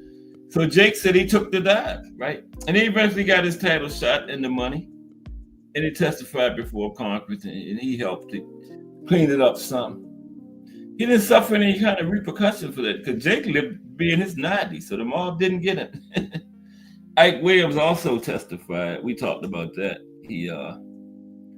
They told him, offered him to take he had a mafia manager because you didn't have a choice. The manager was assigned to you. It wasn't like you went out and called people up and asked them to be your manager. The mafia assigned your manager to you, okay? He's going to be your manager.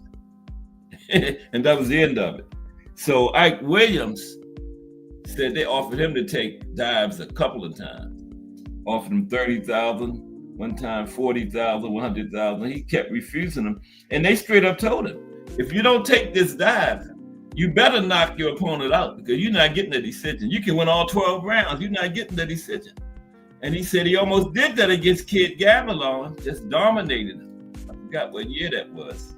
It's back in the notes, but he said he dominated Kid Gavilan, and because he wouldn't take the dive, they gave it to Kid Gavilan. Because, like I was saying, if you can't bribe the fight, if they couldn't bribe the fighter, then they would bribe the judges. They had a stranglehold on the sport, man. They had a stranglehold on boxing at that time. So yeah, Ike clearly won the fight, but he didn't get the decision. So he was another one to testify before Congress. But they were still fixing fights in the 70s and all that. But then, you know, that's when Don King and the sanctioning bodies, all of them started getting big. So we didn't need the mafia then, you know? Like, I think it was Trump was saying, the sanctioning bodies are the new mafia, right? Look at the, I always use this fight. Look at the Maxie Hughes, was it Maxie Hughes? And George Cambosos, remember that one? Maxie Hughes almost threw a shutout. I watched that fight like 3 times trying to give George Cambosos rounds. I could only give him 2. But George Cambosos won the fight, right? And the mafia was supposed to have been out of it. This was just like 2023. And they were supposed to have gotten the mafia out of it like 60 years ago, right? But we still got the sanctioning bodies and the Bob father. So who needs the mafia? That was clearly judges paid off on that fight, man. Ain't no way George Cambosos won that fight against Maxie Hughes. No way. And I think they gave it to him unanimous. I was looking at trying to give the man rounds. Could only give him 2, maybe 3 at the most, right? But he got the fight because they were trying to set up George Cambosos in Loma. George had a little name because he had beat T.O., remember? And had like 3 belts. But he had lost them by then, but he still had a little name. but they would make more money. George Kambosos in Loma than Maxie Hughes in Loma, right? So yeah, and they did it. Just like a few years back, they were trying to set up Oscar and B-Hop. This would have been for the first 4-belt undisputed, I think. And so Oscar and Felix Stern fought, and the winner was going to fight B-Hop, and Felix Stern clearly won the fight. This was like 03, 04, 2003, 2004. They gave it to Oscar because follow the money. Where's the money? Felix Stern and B-Hop or Oscar and B-Hop? The Golden Boy and B-Hop, of course. So that's who got it, right? So the fight fixing still goes on, will always go on, you know, because boxing is crooked. They need somebody over top of the sanctioning bodies and the state athletic commissions and all that. And like I was saying, what have they done to clean it up? They mentioned sanctioning bodies and state athletic commissions. But what have they done to clean them up? Right? Because each state got a state athletic commission and they all got different rules and stuff. Just like the sanctioning bodies. You know, and like I said before, other sports like football, any state you go in and play a National Football League game, 10 yards is the first down. You get 4 downs, you don't get a first down, you're out of there. A touchdown is 6 points. But in boxing, state to state, you got all kinds of different rules, right? The only sport like that.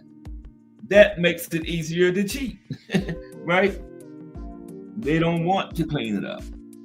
It makes it easier to cheat. And it still goes on, you know? And like the Don King, Mike Tyson, Bruce Seldon situation, that wasn't the Mafia. That was a promoter, Don King. I saw that fight, man. I don't even see no punches landing in that first round. But Bruce Seldon went down twice and never got hit. And then he got up staggering. And they gave the fight to Mike Tyson. So Don King was trying to make it get a nice first round knockout for Mike Tyson. Like, he's back, the killer is back. But 9 months later, Holyfield knocked his ass out. So it was a farce. He never really was back. Bruce Seldon was paid to take a dive. And it got exposed when Holyfield got him up out of there. Okay? But yeah, that's just boxing. But we love it, you know. We still pay our hard-earned money to see it. Yeah, and but Barrios had me worried, man, this weekend. He was just giving too much respect to Manny. I know Manny is a legend, Hall of Famer. Ain't that something? How can that be? In an active fight, you in the ring with a Hall of Famer. That don't even sound right. Hall of Fame was supposed to be retired. Barrios in the ring fighting a Hall of Famer. What kind of shit is that, man? You in the ring fighting an actual Hall of Famer. Where they do that at? And he was acting like that too, man. Giving him too much respect. And they could have very easily given that fight to Manny Pacquiao. Mm-hmm. Yeah, because of Barrios. And he let him off the hook a few times. Now Manny had got him to the position hurt. Manny would have tried to knock his brains out of his skull. But he in there stargazing. Oh, I can't hurt, man. But like T. Hill was saying, he probably was told, you know. Terry Akers, my favorite sister-in-law's in the building. Yeah, Barrios was, salute Terry, how are you today? Barrios was probably told, you know, don't hurt him. Take it easy on him. You get your biggest payday. You hurt him, you'll never get another one. But yeah. Yo. What's up? Who is that? Pero? Yeah, that's Poodle. Yeah, my bad. Daddy duty, man. The faucet broke real quick, so I had to fix it. Okay, it's all good. I was just talking about the fights this weekend. You think about the Manny Barrios situation, Pero? Yeah, that's what I wanted to cook on real quick. I mean, I don't want to call it a fixed fight because I don't think it was fixed in the same avenue as the topic of your live. Like I don't think they paid him for. I don't think they paid him an amount for him to not. You get what I'm saying? I know exactly what you're saying. Yeah, it's kind of like how Tommy was saying. It's just like they told him to take it easy. Right. and like literally, I just called it a fixed fight because it was like, you know, they kind of like by whatever, but subconsciously, consciously, kind of just like literally, it was kind of like a fight that you knew where it was gonna go. Like I thought, like draw would. Yeah, I didn't think draw was gonna be it. I thought Barrios was gonna win like a wide decision, but draw wasn't too far off. You know, like literally, nobody looks bad. You know, and then Barrios, like he already gets a you know, his fair share of hate and stuff like that. Yeah. So, excuse me 1 second. I'm sorry. Good, Pharaoh. You still there? I'm still there. Okay. Yeah, he said, hold on a second. All right, cut off, man. My sister was telling me. Yeah, so that's what I thought about it. But at the end of the day, it's kind of like I was saying in the chat, Cass and T Hill. It's like literally the mob that exists today that replaced the actual mob back in the day. It's the sanctioning bodies. The core of the problem. I'm sorry about the garbage, man. But the core of the problem in this situation is Manny Pacquiao getting the title shot in the first place. Yeah. You get what I'm saying? And it's nothing new. Like literally what they did with the Manny title shot with Barrios is nothing new. No, it's happened back in the day. It's happened this weekend, and it's gonna happen. It's gonna continue to happen. I made this point early. Yeah, I made this point early when I started coming on YouTube, with just kind of like when stuff like that came up, is that I think at one point us as fans, we actually had a way to kind of move the needle where we want to see the sport progress in a positive way or a negative way. I think like literally, and it's been reinforced, especially with the advent of social media, there's really nothing us as fans we can do for actual tangible change. I think like back in the day and like now, what gives these guys powers, the promoters, the sanctioning bodies, are the fighters. And like literally the fighters back then and the fighters now are really the only ones that can truly enact change. And that's by literally knowing what they're worth and knowing that they don't need promoters anymore. They don't need a sanctioning body. Like literally, sell that. You know, not taking the easy road or not getting fooled by these promoters that literally just want to make money off of their sweat equity. They're because they're the product, right? We're the consumer. You know, we all want to watch good fights. Ones we pay to see, right? Yeah. But unfortunately, you know, some of these guys, they need to eat. You know, some of them are highly accessible. But to me personally, I don't think there's nothing the fans can do. No, you're right. The fighters have to be like, we don't need these dudes. If these dudes don't do what we think the sport should go, then we're not going to work with you. And if you don't work with them, they ain't going to make money. That's right. That's West. But is that simple, though? Can still fight. Good point. What's up, Define Arnie? What up, Arnie? How you guys doing? Is it that simple, Puro? I'm genuinely asking. Is it that simple? Yes, it's literally that simple. Okay. I mean, if you're one of the dudes that are mid or low tier or mistreated, I get it. But if you're a guy that's been taken care of, bro, I don't know if you're gonna go along with all that. I don't know. Yeah. Maybe I'm playing devil's advocate or something. No, I played it myself. I ain't gonna lie, but to me, it is that simple. And trust me, some of these fighters, are probably would take a big hit. And like, say if they like literally like revolted against, you know, the power brokers in the sport. But unfortunately, like there's a lot of boxers that are already going through it because of what they're doing now. So like, what do they got to lose? Like literally, like just this Manny Pacquiao situation, or any situation where like any fighter gets something that I wouldn't say they didn't earn, but like literally like jump in the line. Like there's these other boxers that don't move the needle like these other boxers, so they're kind of feeling it as well. Like a lot of these boxers, just like back in the day, they got day jobs, you know. So at the end of the day, like if they want change, like they're already kind of like getting screwed left and right. They just need to kind of like, all right, you know, some of us ain't gonna make it. You know, we gotta have to go quit boxing, but maybe like if they love the sport that much, maybe like their sacrifice will help out the next generation. I don't know, something like that. Yeah. Yeah, I understand exactly what you're saying. Yeah. Hey, also, Kaz, just to let you be aware, that Supreme Alashiki is a play on Turkey Alashiki. That's Big Supreme. He's been here before. That's why I thought it was Big Supreme. Yeah, I thought it was him. Yeah. Okay, that was Big Supreme. I kind of thought that at first. Yeah. I saw the Supreme part. I think the power is in the fighters. They are the product. Unfortunately, most of them don't have the means or the resources to put on the fights, and they make anything that is to be enjoyed by the masses is always controlled by the small percentages because they want that exclusivity. So in order for you to have your product viewed, you either got to do public exhibitions or you're going to have to work for what we do and give you what our airtime, because airtime is expensive.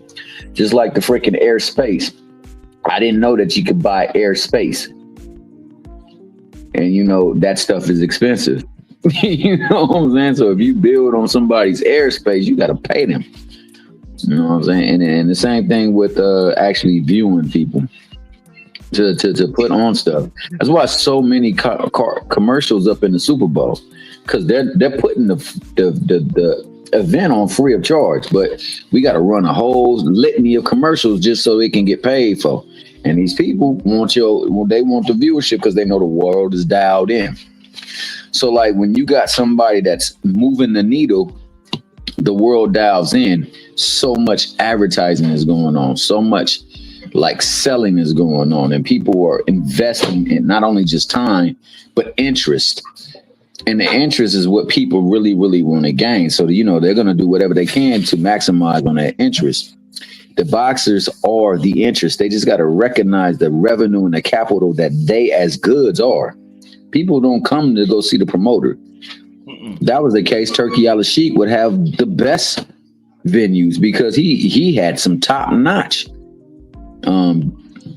production and some top notch.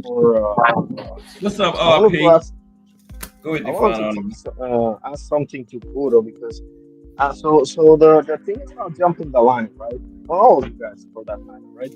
Um, about jumping the line, isn't that like? I mean, I get it, right? It's not fair to the fighters that have been busting their ass, obviously, to get to that point. But, isn't that like a lot, like an it is what it is type of scenario? Okay. So let me give you an example. Usyk, right? Usyk just won the war. So you can fight Joe Parker or G Caballero for like a third of what Tyson Fury fight gets or an AJ fight would get. So I mean, isn't that like just the business side of things that we just gotta suck it up, so to speak? Or what do you guys think? I want to Am answer I that. making myself clear? Or... Okay, let me explain. So the right thing to do, in my opinion, is to Usyk to fight either Joe Parker or Kid Caballero, Yeah. right? Yeah. But from a business standpoint, and at this point in Usyk's career, I don't blame him for just looking for money fights. And the money fights are either Fury or AJ, right? Unless I'm missing somebody. Who you think the I money even fight got is? Fury Fury or AJ, right? or I mean, AJ? Okay. I know he's beaten them twice, but at this point in Usyk's career, I don't blame him for taking the money fights. Really. Yeah. I mean, you're putting all this work. Yeah, I understand. I mean, I wouldn't is that blame him right? either. Or, He might as well reap the rewards because he's been undisputed. Not too much else he can do as far as legacy. You know what I mean? yeah. So go for the money. You know. But the fact of keeping the line, I mean, I don't feel so bad for it, to be honest with you. I just see it as, just what it is, you know? What That's you how think I about the fight, though? Define on anyone about? Did you think Barrios could have fought a little harder, or? Honestly, I never thought Barrios was that good to begin with, Okay. but I was very disappointed, honestly. And he's been put on I mean, I understand that he's been put on a very hard spot, right? The Ali Holmes type of situation. You lose to him, you get laughed at. If you beat him, people are gonna like look at you sideways. So there's really no way for him to win. Yeah. So that's a tough spot right there to be in. Yeah, no. Yeah. Good That point. being said, bro, I was very disappointed. Where did Manny go from now? Where does Manny go from here? Pacquiao. To the Either bank. Mayweather 2 or retire. It's one of the two. Okay. To the bank. I think that's obvious. Yeah. I mean, fight Yeah, again. I honestly think they were gauging to see his meter, to see how many people would tune in. Because if they can get people to tune in, that means they can make that Mayweather Pacquiao too. Right. I mean, think about it. We're getting traction on Layla Ali and Clarissa Shields. Now, Layla Ali hasn't fought in about 17 years. In the 40s now, ain't She almost 50, 47. Damn. Nah. And they gaining traction. They're putting together the money. They're trying to get the fight done. And imagine how many people will tune in, because a lot of people want to see her sit on her tail. And some people will feel like, you know what? Layla Ali was bad. In fact, when she was in her prime, I think she was better than Clarissa. I think she'll put her down. In the prime. Yeah. I think that's a bad bet, though. That particular fight. It's a bad bet because, you know, it's 17 years later that you have not fought. Yeah. You just can't make up 17 years like that. Unless you're in your 40s. I just for her, she's fortunate that Clarissa don't hit hard. She don't turn on her punches correctly, so she won't get beaten. But she can get out conditioned. She can get outworked. She can get all of these things because she ain't been up in that ring. But people will tune in because some people will say, like, I hope she beat her and sit her down. It's the same reason why we tuned in to Mike Tyson. Because everybody knows if he hits you with that one hand, it could be night-night for him. Yeah, I was referring to the bet on that people actually want to watch that fight. I think it's a bad bet. I don't think people want to watch that fight. Not now. You're talking about Maypac 2? No, I haven't heard anything about that. Have you heard anything about that, Define? About what? Pacquiao too. Whose ginger ale is this? Not really. Not really.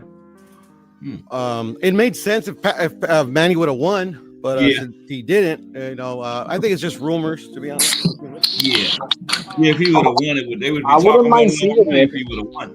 I wouldn't mind seeing it, honestly, especially if it's an exhibition. Yeah, but you know, if he would have won, that would be all the talk today. And it would have been another notch on Mayweather belt. He can come back and get another time championship. So, you know, I'm sorely disappointed in Barrios. Man, you don't never get up in there and play with anybody. Hell, all he got to do is look at the Marquez Pacquiao fight to make that reminder. That Mickey Freaky looked like he got put in a sunken place. You know what? He Barrios left it open for them to give that fight to Pacquiao. You know that? They could have done that instead of the draw. A lot of glove touching too. Like, I don't know why he was touching gloves so much. Like, I don't know. Something was kind of fishy. But whatever. Puro described it perfectly.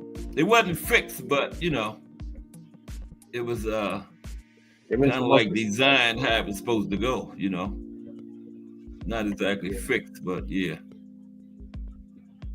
orchestrated or whatever the word is. That's dangerous, bro. People fighting so late in the game, bro. Something. I know. Something. I know. Somebody. Suppose Barrios had got in there and not went along with the program and hurt him. You know? I'm telling you. But it happened. You think Manny will fight again, though? Or he got this big payday, got some money, and walk off into the sun since he lost?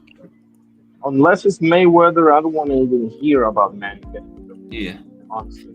And I'd rather see, they need just fight an exhibition. Don't make it a real fight. Yeah, exhibition. Yeah, I can see him fighting, but I hope he doesn't fight an actual I hope he just doesn't take like a title opportunity from somebody and stuff like that. Yeah, exactly. Yeah, nah, we don't need. But bro, that's exactly what he just did. I know. But the thing is that it flies still, T-Hill, because one, like everybody loves Manny, and then you got a lot of Manny fans, or maybe just like regular fans are just saying like, yeah, Manny, I think Manny's paid his dues. I think we could give him this one. you know, and that little like kind of like okay, we'll let it pass is what they say every single time something like this happens. Yep. Every time. No, I'm sorry. I don't believe in giving that a pass, dog. Like, my man was literally in the office. He was campaigning to have his second term or whatever, how many terms it was. And now my man is in a ring fighting for a championship without having any kind of. Yeah. He's in the Hall of Fame. Is he still in the Hall of Fame? Of course. Yeah. I will take be. him out. No, that's I don't think it works that way, but I hear you. Crazy. Yeah, but that's like Mario Burgos was in the actual fight against the Hall of Fame. That's wild, man. I can't. I don't know, man. But you know what would have been better for Mario Barrios? What? No, you know what would have been better for Mario Barrios is like literally take all the big fights he can get, and then maybe one day he'll go to the Hall of Fame. I think that would have been better. Yeah, he just sold his path, though, man. He sold his path for that bank. He'll never get that opportunity. He had a chance to run it through with Boots. He had a chance to run it through with Norman. He still got the belt, though. He still got the belt, though, so he has leverage. So all he has now is Norman. Who else is a champion there? Norman and I don't think anybody else. Everyone else is vacant. Boots have 2 belts. Right? The champion. Boots only had 2 belts. Well, Barrios and Norman. Those 2 belts are vacant now. Yeah, Barrios and Norman. Yeah, that's right. But yeah, like, you know, he still got the belt, so he got some leverage, you know. I wanted to see him and Norman, but now Norman's fighting Devin. Norman was leaving. In my opinion, Norman was leaving. Norman would have won that one? Yeah, that's a bad match. Yeah. Devin don't, if you really get down to it, how did Devin get the Norman fight? He jumped the line. He never fought at 147. I don't mind it. I don't mind it, but if you want to say people didn't deserve the fights, he didn't really deserve that one, you know? I mean, he's the champ. He's the Ryan Garcia thing is really water under the bridge at this point. You know, I just want to. Yeah. You know, I didn't think he was going to get him down Norman, so I'm gonna give some props to Devin Haney for taking the fight against the dude that just murdered somebody. You know, so they trying to build it up. They just had a fight at some. They met somewhere and had some kind of big. Devin pushed Norman, and then the security guards and the fathers was there. And did y'all see that little brush up Devin and Norman had? Yeah, something happened. What happened? It was more comical than it was a real fight. Yeah. Yeah, I didn't see anybody throw a punch. Yeah, I think it was fake. You know. Yeah. The security guard tried to pull Norman's shirt up over his face. Norman Sr. was like laughing and stuff. Yeah. Norman Sr. was, if you look at Norman Sr., he was like laughing. I was like, what's going on here? Yeah. Like a publicity. Well, Kaz, I'm going to be honest with you, bro. And this is no disrespect or shade to either one of them. Mm-hmm. I think that they got that fight because there's not very many opportunities or options for Dev. I think that unfortunately the way that Dev and his pops more so have been moving, they've like alienated themselves from a lot of people's good list. Right. Yep. So now the only fights they're going to get is dangerous fights or fights that are against scrubs. Yeah. So I think that they were just drumming that up out of conversation, and you know, it got wind to Turkey, and Turkey was like, "Why not? You know, you've been talking junk, so let's see how good you really are," type deal. And he put the money behind it, so they got the money behind it. But like I said, where's that fight? Is it Vegas? I think it's in Vegas. Okay. But that's Turkey Out of Sheik promoting it, ain't it? Is it Turkey Out of Sheik? Well, yeah, see, that's the thing, man. A lot of people think that it has to be a Turkey promotion for it to be he can just front the bread. If he really want the fight, you know, he can front the bed, put his banner on things, but you know, it can be under the business model of another company or entity. And I think that's why, you know, people are missing the call on that one too, because if he say, for instance, he really truly want to see the fight, and it's a fight that, you know, he feels like can be made, he can front a lot of the bread that they got to put up to put on the fight. So therefore, you know, they can get everything rolling, and then the promoting company doesn't need to fit the bill as much. so they can put the fight on. Now it becomes whether or not they're willing to let their fighter be in a fight that would possibly switch the belt to another company, and that becomes the problem. Because quite contrary to popular opinion, none of these Mickey Frickies that like some of these people are getting held to a standard that others are not. Right. The other people are not willing to let their belts go to another company, and that's any of them. The one who, yeah, Godfather in particular, because that's how he covets Right. talent. Like, I can put you on TV and I can make you a champion. And when you're young, you want to be on TV, you want to be a champion. You don't understand the politics of this stuff and how they royally screwing boxers. Yeah. Once you start seeing that, that's when you see the shift. That's why they can build you. They just can't make you a superstar. Yeah, but coming in, that's the big selling points of those young fighters, TV and those belts. And that's always been one of Godfather's big selling points, you know. That's why you get all those young fighters like that. So I'm not mad at anybody that feels a certain particular way towards fighters. Just recognize, man, it's really not the fighters. It's never about the fighters. The fighters don't put the fights on. They don't pay for the fights. They don't pay for the venue. They don't secure none of that. The only thing they secure is a training camp. Yeah, that's true. Yeah. Not on the fighters. Okay. But we're going to get ready to get out of here for today. We got a whole big week in front of us of boxing history. But I've Who's fighting, is it Xander? Is it Xander on Saturday? This week? I think so. I don't know. I haven't looked at it. Xander, is he this week? Might be. Who is he fighting again? Who is he fighting again? The guy that beat Charles Conwell. It's Xander, right? Yeah.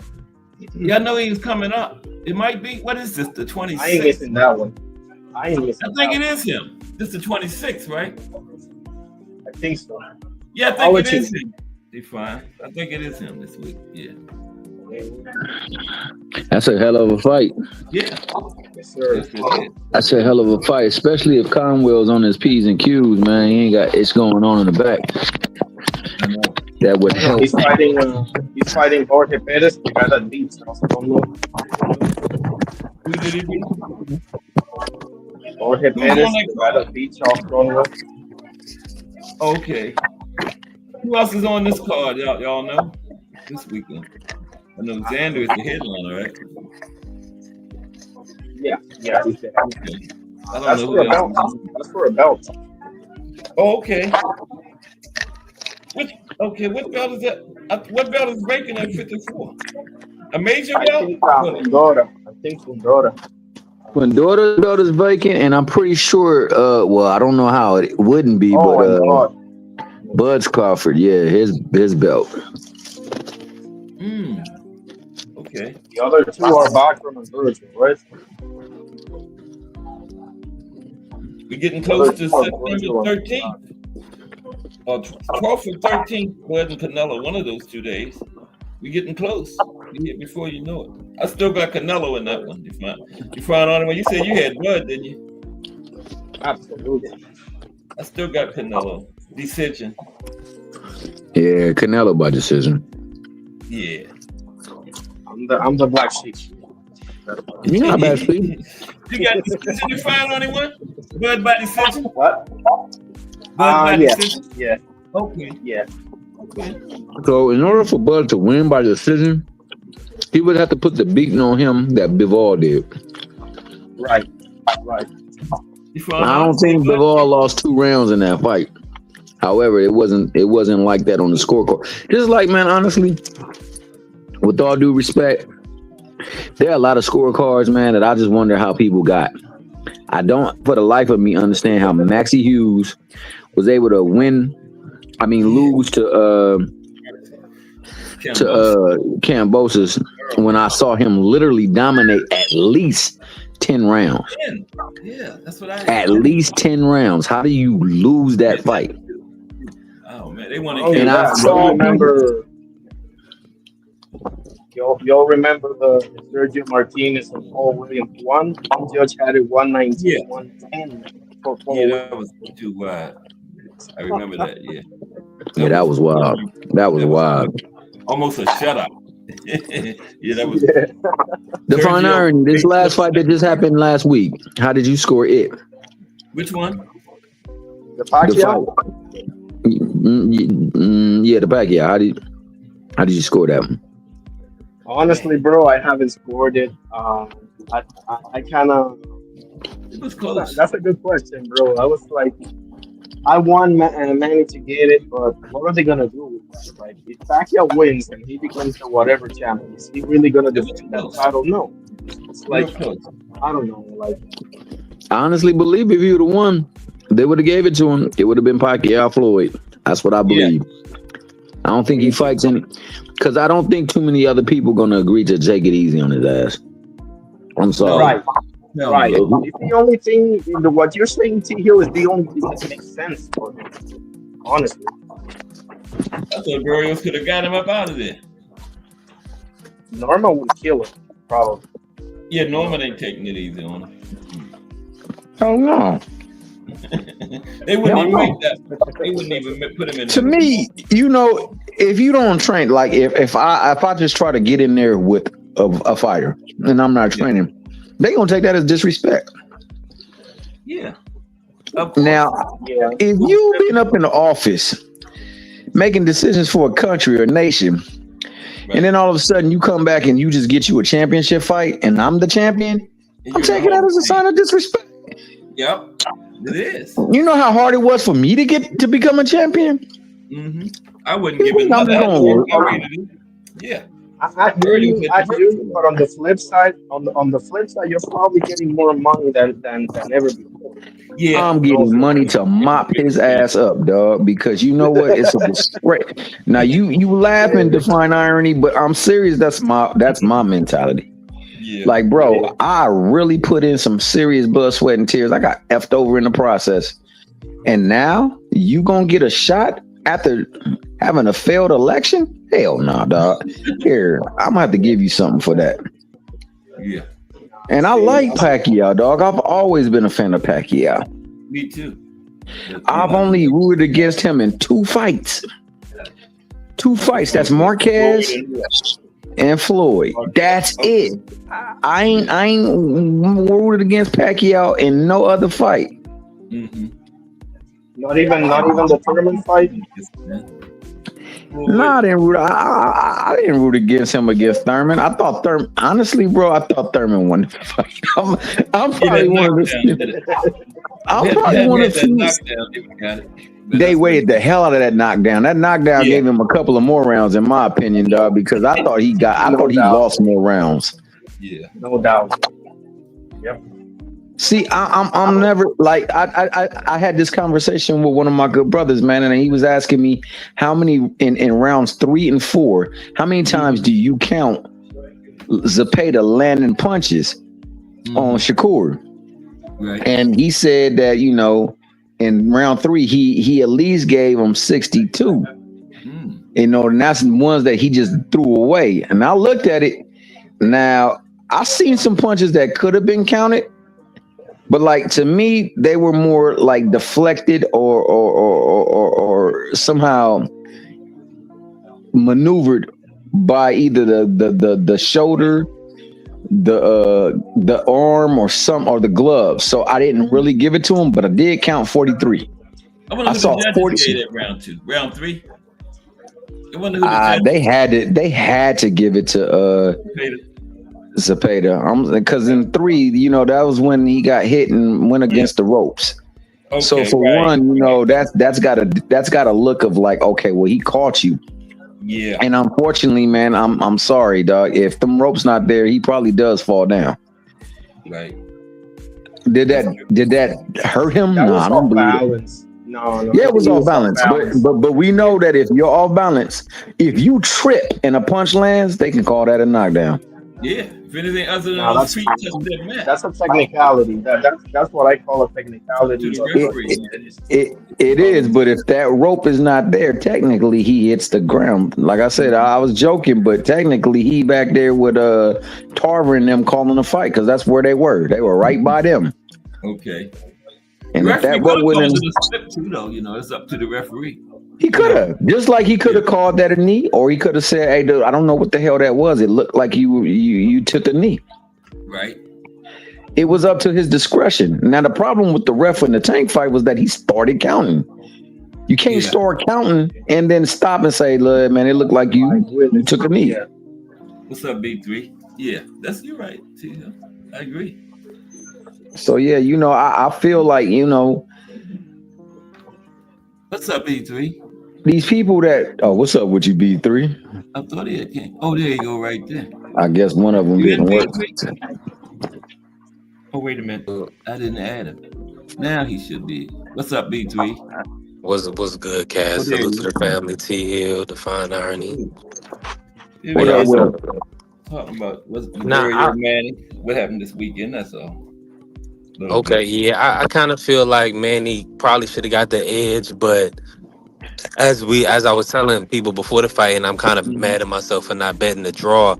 Yeah. Manny only had one fight left with PBC. That's why that was his last professional fight, was with PBC with Ugas, and then he came back with the Barrios fight. So as we can see, he did the exhibition, but no other main fight. So that was his only fight on the on PBC. Mario Barrios is a possibly a PBC life. I'm not sure how long his contract is, but is the reason why that fight was called a draw and Barrios remained champion. I think most people scored it 8-4. For Pacquiao? Yeah. Mm. Now, me personally, I have to rescore it.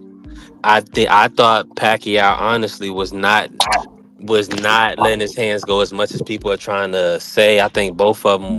I think the draw was justified based on Barrios not putting his foot on the gas and stopping Pac-Man. Right. That's what I But was. I was expecting Barrios to let his hands go. Like, if you look at the Abel Ramos fight, and I thought he lost the Abel Ramos fight, he threw or Me too. landed. He won of rounds 11 and 12. He threw.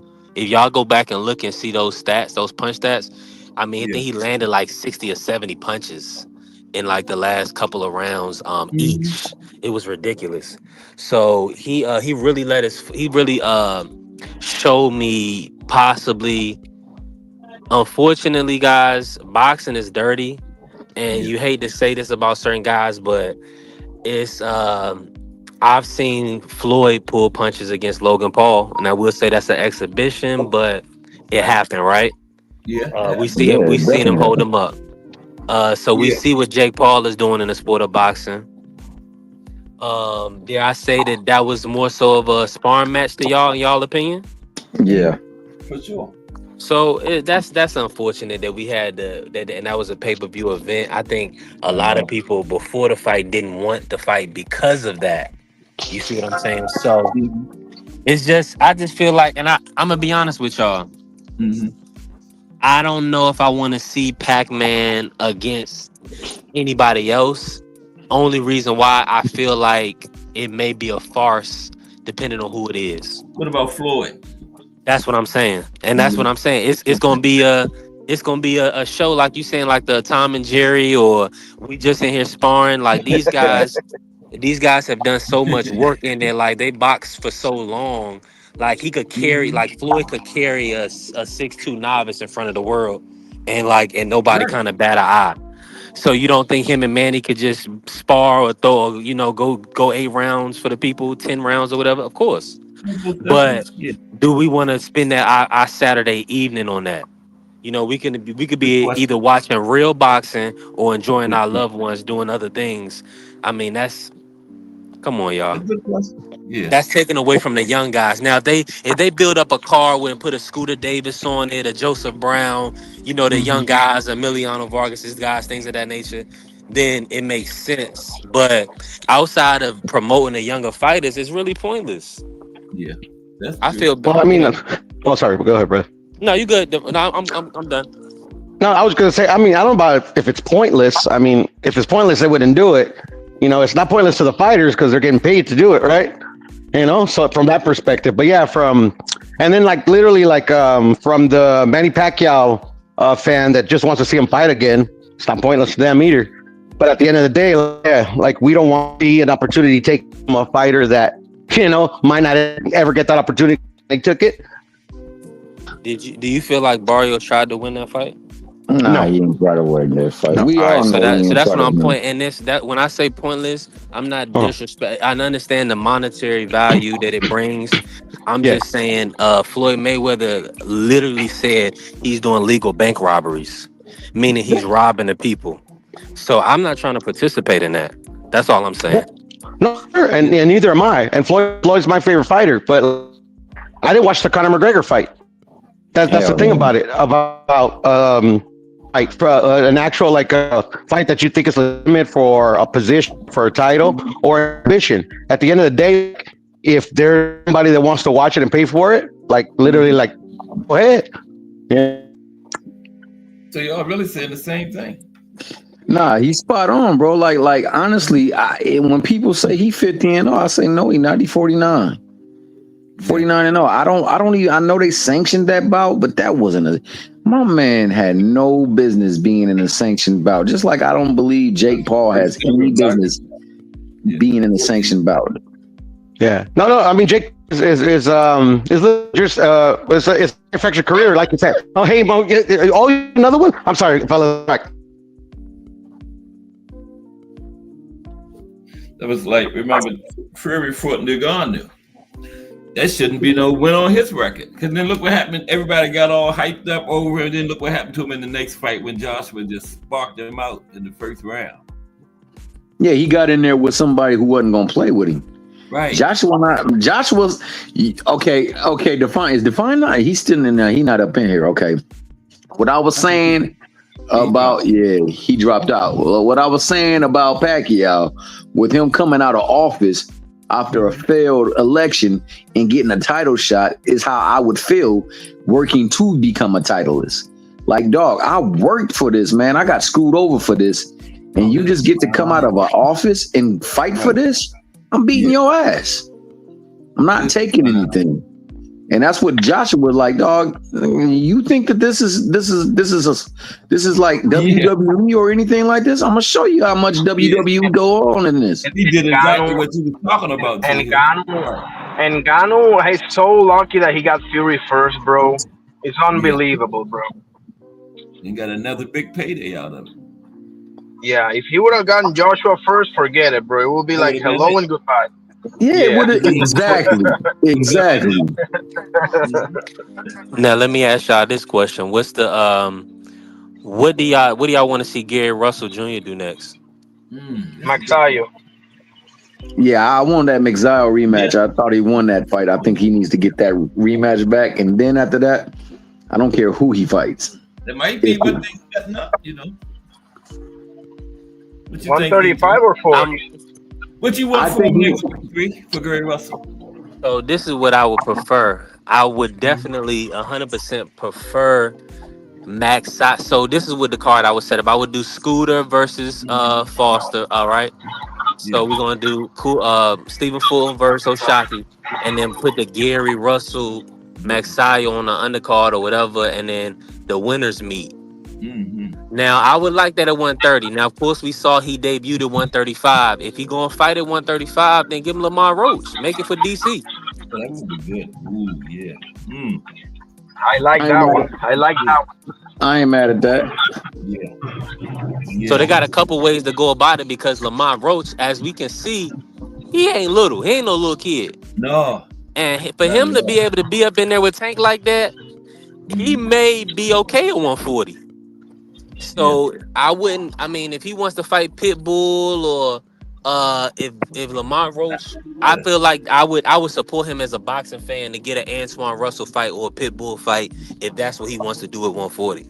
I think he would be okay at 140. Yeah, because he's big, got some good size on him. His build, he could be at 140. Yeah, Roach. Yeah, Gary. It's a I shame that want we Roach never to got the pursue a Gary Russell Loma unification. fight. So Say that again. At 130.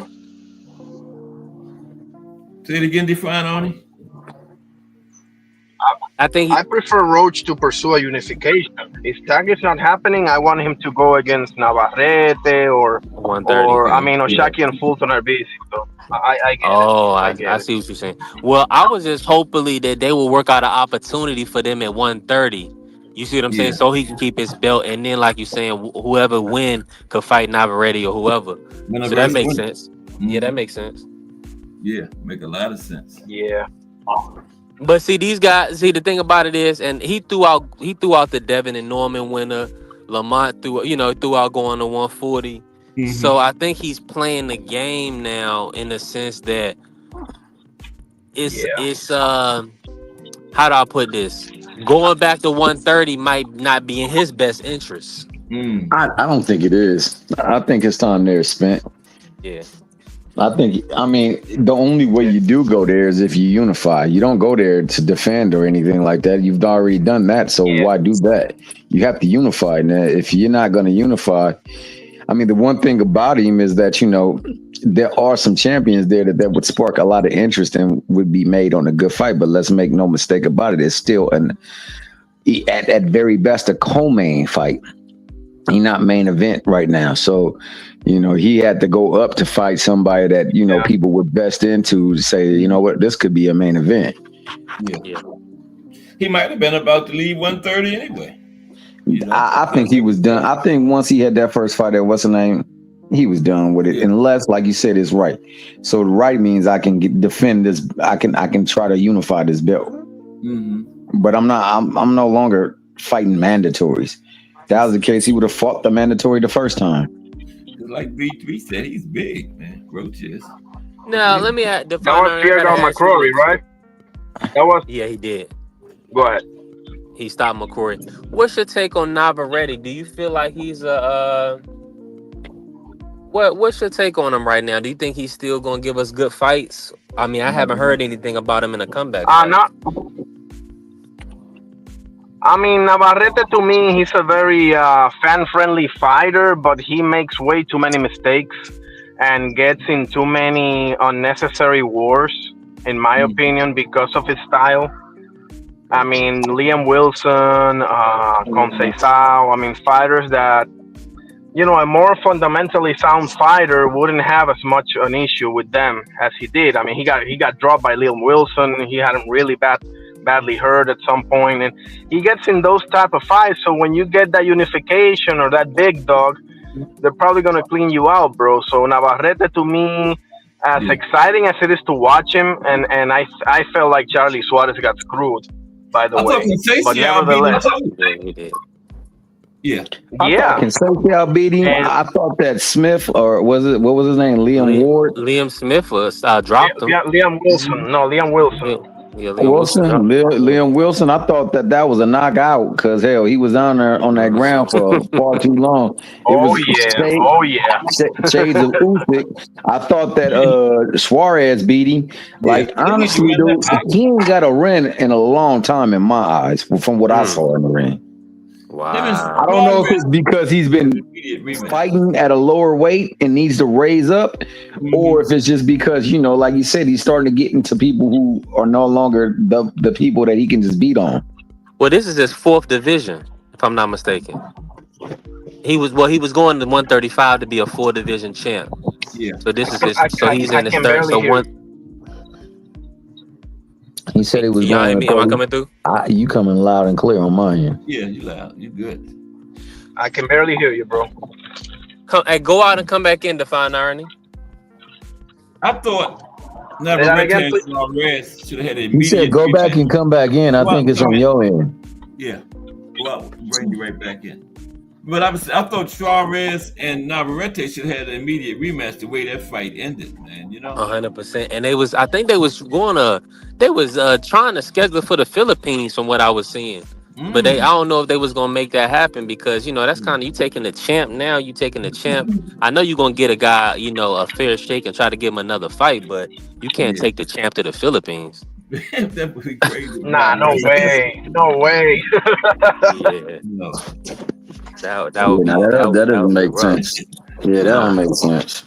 nah, but like y'all saying, a 130 tournament, it'd be perfect if Lamont can still make 130. I mean, cause think about it. Hopefully, the PBC and Top Rank are gonna be working together, so Mhm. that means that it makes a lot of sense for a 130 type style tournament. You got Navarrete with a belt, Lamont Roach with a belt, Oshaki Foster got a belt, and then who got the last belt? 130. Just looking at that. Let me see. Let me see. Why does 130 need a tournament? By the way, Well, I'm just saying that like all the guys they should mix it up. I but they think. do at 130. They do mix it up. That's what I'm asking. Like, why would they I'm need a just talking tournament? about that Friday, 130. Well, they haven't unified. Nobody's unified. The fourth belt over there. I hear you on that end. But I mean, like, yeah, okay, a unification tourney. I'm with that party. Okay, that's what the reason I was asking that question. Yeah, 130. Everybody usually fights each other. Roach. Except for Lamont Roach. It is what it is. I would love to see it, but Hold on, say that again, Piero. What I said, like usually at 130, everybody's been fighting each other, but a unification tournament that makes sense. That's why I was asking the question. I don't know. know. Everybody but Lamont Roach fights everybody. Well, you got to think about Lamont keep talking about 140, 147, so I think he might try to move up. So Eduardo Nunez B3, he got Eduardo Nunez, he just won it. Yep, he just beat. Sugar Nunez, yeah. Yep, he a good fighter. Yeah, he's a really good fighter. Yeah. So, top 5 at 130. but y'all think what a Turkey? He seemed like he got a lot of interest in the bigger weights. I mean, of course, Inoue and is a big name, and Bam is a big name, but he Yeah, what? He cut off, man. Outside of Nick Ball, I feel like he really only prioritizes the bigger guys. The heavyweights, you know, he gave Benavidez a main event. He gave Berlanga and Shiraz a main event. It's crazy. Well, Shiraz is his kinfolk, you know, so you know he gonna get that. I think. Go ahead. No, go ahead, Paul. No, Tommy. I just came in. I just came back. I left early. Actually, what, bro? Go ahead and speak, bro. I said my daughter lost a tooth, and I had to run. So, well, go ahead. You was about to tell us that your daughter lost a tooth, bro. What was you about to actually say, dog? I forgot, Tommy. See, I cut you off. I forgot. Go ahead, brother. Shout out to the little tooth, man. Tooth fairy come around my way too, man. I collect. You know, I was talking to you guys, and she went to the bathroom. I thought she went to take a tinkle or whatever. She comes back all excited. Yeah, she knows she about to get some bread. Yeah, hey, but I was last week. Shit. Damn, it's that time, man. But I was gonna say. I was just gonna say, you know, honestly, I think he prioritizes the headline. So more so than anything, he wants people who can become an attraction. I think that you can definitely build Naoya Inoue. You just got to put him in there with Nakatani. If you put him in there with Junto Nakatani, people gonna tune in. Now, however, if there's somebody in and around them divisions that is bigger, a bigger name too, you could do that. As far as your boy, if he's still the goods, I would love to see him in there with Espinosa. Who's that? My man, what's his name? We were just talking about him. Inoue? No, the Mexican fighter. Nunez? Oh, but Sugar Nunez? Nah. You want to move up? You talking about at 126, right? No, he would have to. I believe Espinosa need to bring his big ass up anyway. What you believe and where he fights at is two different things. Yeah, but I think he would rig it up for the right money. For the money, he would. I think eventually he's gonna move up. Yeah, most definitely. Yeah. I mean, he has the body capacity, you know. Yeah, definitely. I think he stands to put a little bit more weight on that frame, and you know, it ain't that much of a jump. So I would love to see him up in that ring versus what's his name, dog? Navarrete, yeah, Navarrete. As would I. But the thing is, he's got unfinished business at 126, though. T Hill. So I think he's gonna stay there until he finishes. Yeah, I would pick Espinosa in that one against Navarrete. That'd be a banger. I think I'm gonna have to pick Espinosa myself. I ain't gonna lie. Yeah. And I'm a big Navarrete fan. But what I was gonna say, T Hill, my bad. You actually reminded me. I was gonna tell B3 that in my humble opinion, I don't think Turkey has really concern for any division. I think he's using boxing for a means to an end. That's all. just by some of the fights that he makes. He's made some good ones. Don't get me wrong, but some of the ones that he has made or he has proposed. Nah, bump all that. It's what you just said. It's by the bait that he's trying to get. He's trying to get certain fighters because if I can get certain fighters, then I can justify the money that I'm gonna have to spend. And he's looking for those fights. I don't think for anyone in particular. I stand on that. Man, I think he would love to have certain fights on there because he knows they stand to draw a lot of folks. And thus drawing people over there because he wants to have that fight over there so that they can impact their economy.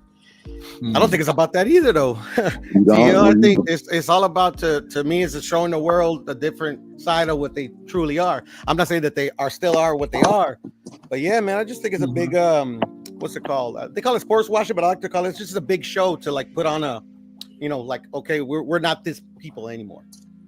Yeah, that's a good point. But they are that people, though. I don't know that for a fact. I ain't gonna lie, but they've been that people before, So it's not nothing new. Like literally, they learned it from the best, the United States of America. Well, hopefully we see some women in the ring out there in Saudi. If we see some women in the ring out there, then we know they're not that people no more. They never did a women's fight, has he? They're not going to do it. He hasn't done one yet? I'm trying to think. I can't remember. It won't be done in Saudi. I tell you that. I could have sworn they did Amanda in the Saudi. In Saudi Arabia?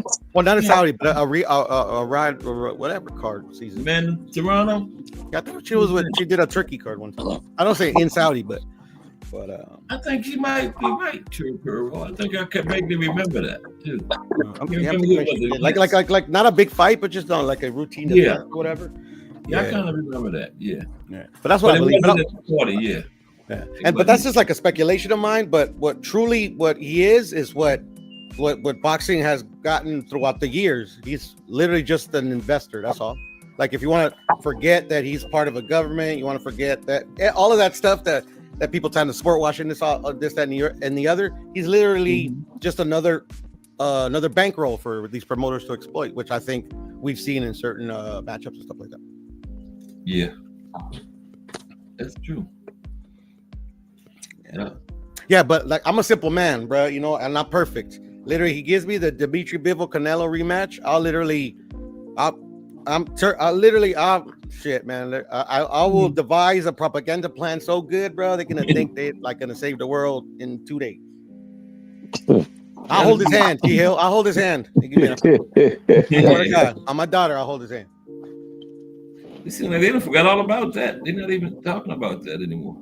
Which talking about? Bivol and Canelo. No, they actually are.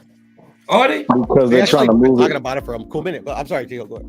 No, they're trying to move it out to the Commonwealth. Oh, you're talking about Viterbi. I thought you said Canelo.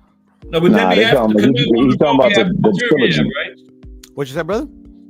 Canelo and Bivol be after Viterbi, right? To be honest, I thought it was going to be, but I think actually they moved it to Russia. I'm doing air quotations because I'm not saying it's not going to Russia. I think they actually postponed that fight because the Canelo fight's going to come first if he beats Crawford. Yeah. Wow. Yeah, because I remember maybe 2 months ago I was reading an article. Klimas, I believe, is Bivol's manager. Like that whole year that after he beat him, where he didn't have a fight, where they're saying, he ducked the rematch, this, that, and the other, all that stuff. Like literally, they're like, I remember Bivol a couple of interviews saying, I don't need Canelo no more. I already beat him.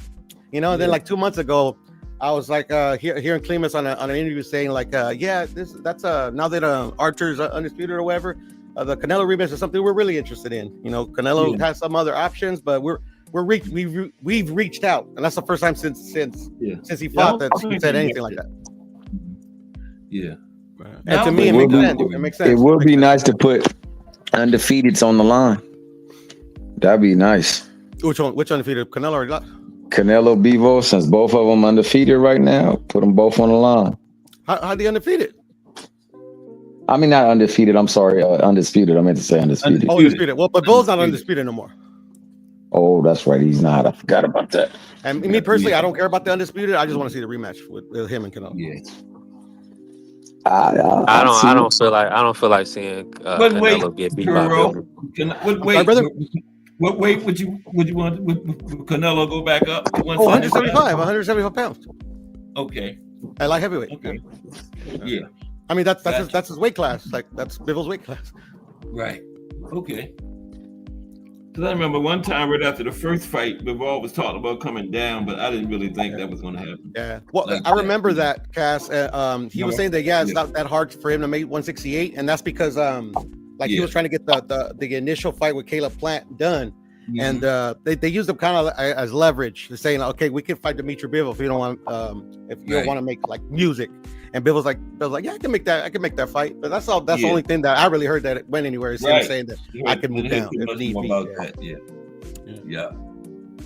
Because that's the first guy they went after. People forget that they went after Caleb Plant first. Yeah. Let me ask y'all a question. So, what's the biggest fight in y'all opinion? Because of course, unfortunately, Tank probably won't be available at the end of the year. Benavidez is already on a ring card. What's the biggest fight in y'all opinion? PBC can make like the headline for the end of the year. What's a great fight? Other than Tank and Shakur. Say that again, Kaz. Other than Tank and Shakur, right? Not like I'm saying, Tank is probably not available. Like realistically, what fight can they put on as a main event? To kind of maybe to salvage the Gary Hiroka fight and the Scooter and Foster fight. What is Bivol and Viterbi at, B3? That's one that they're not gonna. I don't know if they haven't gave an official date. They thinking about sometime in October, but it was a Russian promotion was supposed to be putting it on because Turkey said he wasn't gonna put the fight on. So they don't. That's up in the air right now. The end of this year, right? Yeah. What's a big fight to you, though? What's a big fight to you? I was going to say. Let me say. Let me give you one. I know. I played around. Let me give y'all one. The biggest fight I feel like they can do, in my opinion, is now they're probably not gonna do it, but it'll be Fundora Boots. I think that would be a huge fight. Outside. Well, that. I don't think that. Well, I'm just talking about for Prime for PBC specifically. You see what I'm saying? So I think that would be a huge fight for them. Outside of that, it's kind of slim. To be honest, I mean, I think Lamont versus Gary Russell would be. I think that's a main event for the DC, Maryland area. Like, who's their best fighter, B3, that PBC currently has right now, in your opinion? So it's got to be Tank Davis. He's the top fighter. Tank and Benavidez. And then Benavidez, number 2. Okay. So what about Benavidez and Apatow? Well, that's Yard. He's already on. He's fighting Yard. He got a main event. When is that fight taking place? That's November 22nd. November. Oh yeah, he can't fight. They just had the press conference. End of this year. Yeah. Yeah. Yeah, I was just thinking maybe he can get in there, but if it's in November, he definitely can't fight. Well, since they don't have a lot of big fighters, I would say because 2 fighters and then 1 fighter maybe having some legal issues, but just say that Tank Davis, whatever, he works it out, something that it doesn't really eat up too much of this remaining schedule. I would say Tank Davis versus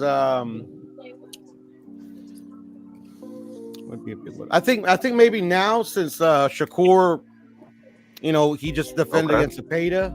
Yeah, and a lot of people are kind of now thinking that Shakur actually has a shot in that fight, so that maybe gave that fight a shot in the arm. But me personally, guaranteed, I think big fight. It's tough.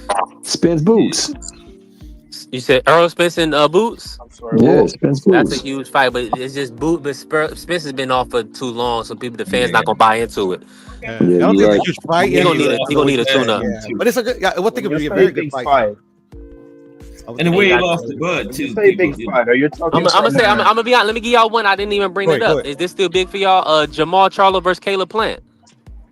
I love that. For years. It lost slapped him. He slapped him.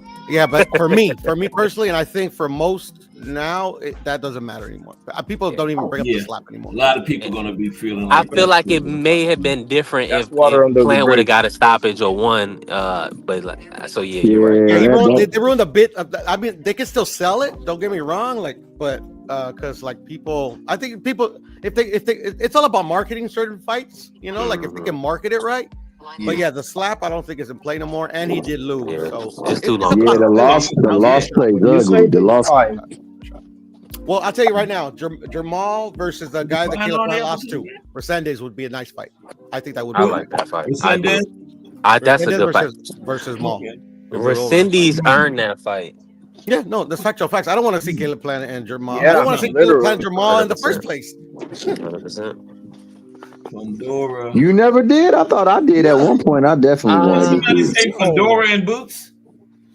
That would be a good. Yeah, I fight. said Yeah, Fandora. that was the Boots, first yeah. one. That was the first one he landed up with Fandora and Boots. Excellent fight. I believe. Excellent. That I think that would be amazing. But is Mortazayev available? Yeah, Because I believe he is. You know, now I said big fight, but I believe he is. Yeah, I mean, if you go by, he's a titleist. You know, he got an impressive Fandora knockout. Mortazayev would be a hell of a fight. And I love think so Baco as well, as a fighter. I think so. I think a unification fight. I think so. But that's the only thing. I mean, I know Samson is not gonna make that fight. Samson will make the Boost fight before he make Bachman, in my opinion, because you got to understand the level of difficulty is possibly neck and neck. Boost is moving up, but then ultimately Fandora is gonna get way more credit for beating Boost in his versus Bachman at this point. I tell you right now, I just forgot too. Again, that's because he hasn't fought in a full minute. B3, Jermel versus any of the top current contenders or challengers is the biggest fight. Jamel, right? Jamel Jamel is the biggest name. The most reasonable people. So then Jamel versus Bachman then. Jamel versus Bachman would be awesome because Jamel versus Bachman is huge, bro. Yeah. It's huge for hardcores, and I know Jamel has somewhat of a casual fan base as well. But I think a card in Houston around Bachman, amazing. That's what we need. I think that would be the biggest fight. Yeah, absolutely. Right now he's got his supporters, but he's got tons of doubters because he hasn't fought in a while. And y'all believe that over anything Fandora will do? Sorry? Y'all believe that over any fight Fandora can make? Yes. Okay. Me personally. Okay. I think that Boots Fandora could possibly rival it, if not surpass it. I don't think so. Because Boots has he legitimized himself at welter. 154 he's an unknown. True. Like True. What he can do at the weight, not I can't argue that. You can sell it because it's the welterweight champ coming up, blah blah blah. But yeah, I still think Mel definitely. Yeah, Charlo Mortazayev, that would be a hell of a fight. So we all here. What's and I'm with you, Cass. I haven't heard. What's your take on Haney Norman? Ooh, that's a good. Norman. But Devin that's a good fight. I don't know. To me, it depends on which Devin shows up. The biggest fight is one that's not happening. Devin's gonna box, guys. No. Right? No, I went irony on that one. Yeah, those are the biggest fights. You can't count Devin out. Nah, especially if he come in the ring like he did that day when he was in there with Prograde. Now, I'm not saying that Norman is Prograde's, but if his mindset is where it was that night, then it's a whole different ballpark for Devin. Will beat Norman. The reach is Devin. Yeah. I don't think any version of Devin is going to win the fight, but I think it goes to decision. I don't think. So let me ask you this: it's going to be tougher than people think, bro. I think it's going to be tougher than people think. Bro. Yeah, because you do remember the fight versus Quentin Randall, right? Yes. He struggled mightily versus that Quentin Randall. I don't think he struggled mightily. I don't think he struggled mightily. He didn't look good, but that wasn't on him, in my humble opinion. It was on Randall, you believe? It was definitely on Randall. Randall fought a horrendous fight. And then Norman's not the Norman we know now. Like he was I agree that he's gotten better. I will agree with that. What you got on that one, B3? But Devin Haney's not gonna be there to be hit. Like Devin Haney's not gonna be right in front of him to be hit. You know? I don't know. Like before the Sasaki fight, Devin Haney's like this. I don't think so, honestly. I don't think it's gonna be this walk in the park that people make it seem out.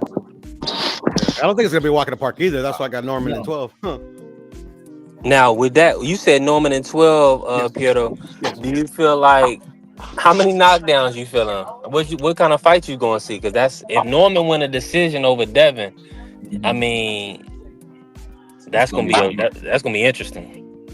I think that's gonna be a good bet, a proposition bet on a fight like that, like a No, a I'm 3+ definitely knockdowns or something putting my like that. money on Norman in 12. I'm definitely gonna doing that. That's gonna be a crazy This fight is gonna be it's gonna be good odds. It's gonna be good odds. Watch on the decision, 100%. on the decision. Styles Yeah. clashing, Everybody's bro. gonna think he's gonna get his ass kicked. Everybody thinks Devin's gonna get his ass kicked. He could probably. You think he probably lose 8-4, 7-5, something like that? I don't know how those cards would be because like I already was saying like it 8-4 could is a be a stretch. complicated fight. Like Devin could complicate it for him. Like Yeah, but 8-4 is a stretch. I don't think he I wouldn't be loses surprised if 8-4. Devin go up there and beat him. I'm sorry. You know that? I wouldn't be surprised if Devin goes up there and wins that fight. Yeah, I wouldn't be Well, surprised. first and Me foremost, neither. if the fight come to fruition, we not sure that Mickey Fricky It's coming signed. to It's been signed fruition. already, sir. It's been signed already. I thought it was all set up now. That's Yeah, it's all but set up. Devin's It's all set up. got one of the best jabs in the business, guys. In They my literally just had the press Devin's conference, got a hell Theo. of a Come on jab. now. Okay. I know think they Devin did. gonna pull out the I fight. remember 2 press conferences, and then the next thing I know, somebody was planting drugs in a nigga car, dog. So I got to see that bad boy go to the ring. If they come out in the ring, then I believe it. They had Devin 2? 3 months. It's 3 months or 4 months. What you got on that one, B3? Devin and Norman. Well, my good brother. Well, let me just say this. He got Dev. No. I haven't seen Devin at 147. Right. So, the 140 Devin, I understand he can. I can understand he has the lateral movement to survive for 12. Yeah. I just don't know if Norman Jr. is gonna do that for him. You know what I'm saying? I don't know if Norman Jr. It's unfortunate. I wish I didn't see the Jose Ramirez fight. I think that may have damaged Devin. I think it did cause him to fight so cautiously in the Jose fight. Now, in my opinion, what's throwing me off is Bill possibly was trying to get out of the fight. I wouldn't have took this fight for Devin. I think it's a tough fight. What would have been a good first one at 47 for him? Would have been a good name. A good champion to move up to was Barrios. But see, he had the Pac-Man fight, and of course, you know, he's signed with PBC. I think if he could have possibly got a standing illness, he may could have got through a tough standing illness. I mean, just because styles make fights. But Norman Jr. is more athletic than people are trying to give him credit for. And so with the power deficit, if Devin can't hurt Norman Jr., it's gonna be a long night. Yeah, a lot of people. But like you're saying, Puro is right on the money. I think I would probably lean towards it going to decision for sure. Mm-hmm. And I trust Devin's chin. I mean, Devin, I think has proven his chin. That boy got that chin insurance. Solid. Got that chin insurance. I agree, Pluto. People are but he got That's why I'm picking 12. That's why I'm picking 12. He's in good hands with all straight. Nah, I think you got a good point with that too. Devin is going, and he could take a punch. Yes, he can. And he definitely will clinch himself to he'll clinch his way through a situation too. Yeah. Most definitely. Yeah, but the thing is, like with Devin, like I could always say when it came to Devin, at least he's not a runner. That like you B3, that last fight, I just didn't like that he went to a style that nobody likes and that he's never fought in. That was disheartening to me. Hella disheartening. It was. It hurt, and it turned a lot of people off. Man, Bob turned a lot of people off, dog, because I'm still gonna rock with him. But the fact that his eyes were that wide open when punches was coming, man, it just looked like he was trying his best not to get hit. Brian beating, man. And then when he finally got hit, he smiled and he was like relieved. He was like, whew. Yeah. He's like, okay, that wasn't too bad. And then the thing is, go ahead. Would bring him back. A win against Norman would redeem him, you know. Go ahead, Paul. I'll go after you. To be honest, That would be big. I don't think he needs to be redeemed. Like, I mean, It'd like be big, to me, like, yeah, he stunk it up his last fight, but I mean, him, like, you know, even though, like, to me, he didn't even earn a shot at the welterweight title. It's still, you know, still a risk for him to fight Brian Norman, especially after the performances he's had as of late. Mm-hmm. But the thing is, if I put my conspiracy hat on, like, nobody in that Times Square card fought particularly well. Like I thought I thought at least, even though it wasn't as bad as the other fights, I thought at least because and it was the fight I was anticipating. I thought at least the Tio and Barbosa was going to be better than it was. Yeah, you know, but them to me, they didn't do anything that beyond the realm of possibility I could have foreseen. But to me, it could have been where like, because it's like Jose Ramirez, like that, how they were talking like this is a tune-up. It's like a tune-up. What are you talking about? His former unified champion, this and the other. Like I'm not saying to say that Devin had no shot. That was I gave him kudos for taking that fight. But the thing is how it played out. How literally like Ryan and Rolly did literally the bare minimum. You know, Rolly won. Kudos to him. But to me, my conspiracy little antennas go up, and all that big conspiracy theories is that these guys could have just been trying to rob Turkey and then just move on. It didn't matter if they won or lost. That's a lot of money. I know Ryan didn't care about having that WBA belt. I know that for a fact. I got that feeling too. That's a handicap for a guy like Ryan.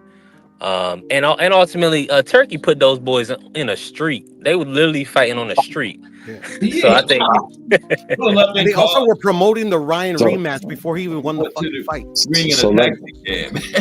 That's what to me it's not even conspiracy. They were promoting the fucking Ryan Devin rematch before they even won the fights. Yeah, they were. So let me say this. There was a boxer who talked to another boxer who was undefeated but had suffered a knockout loss. Yes, sir. And then, you know, he would get in the ring and he would just continuously lose because, you know, he was afraid to get hit. And he went to this one dude asking this one dude if his dad could train him because his dad had built him up to a contender. And his dad told him, man, I can train you, but what you need to do is actually get hit and realize that you can take the punch. More so than anything, Devin can take the punch. He just got to know that, you know, that punch is not going to make him look bad. That punch is not going to put him down or have him looking like he did the last time. Because every time he took the punch, he got up. Sure did. So he knows he can take a punch. It's just he can't be worried about how the punch will make him look. And if he go down, people making memes, man, because the dude... I don't care what anybody say. Okay, before you go with that, I don't care what anybody say. I've seen Ryan hit folks before, and them niggas not come up at all. He was barely in the fight with Duano. Duano was giving him all types of it, and then he hit him with a punch that he didn't see, and he didn't get back up. But Devin Haney got up 7 times, dog. Because he got a great chin. I mean, I've been saying that before, if I'm right. Yeah, for sure. He has a warrior spirit, but I'm gonna tell you another thing is, you know, what people don't believe in is I'm spiritual. I believe in honoring your father, and don't think for a second. You remember like how Bill was kind of playing with Hitchens, but he was like, don't touch me. Like Devin ain't gonna like that, man. If anybody ever touched my dad, you don't even imagine what I do to you. You see what I'm saying? But that's just. A son is gonna run through a wall for his dad, right? Okay. And even Bill said him and Devin have a little look. If it was too hot in there, he would have pulled him out of the Ryan fight. So all I'm gonna say is this. Devin, we've seen what Devin gonna go through to win and get through a fight at his level of conditioning. I just, in my opinion, it's gonna take a lot to beat Devin right now. But I said all that to say, my bad. I flipped my point. This is my point. I believe that Bill is the reason why Devin fought the way he fought. I believe that that Bill told Devin, I don't want you to get hit with anything. We want a clean fight. We don't want the people that have nothing to say. We want to shut them out. 12-0, right? And we get to Ryan. I believe that's why he fought the way he did. He was honoring his dad. His dad told him what to do. And we know Bill confirmed that.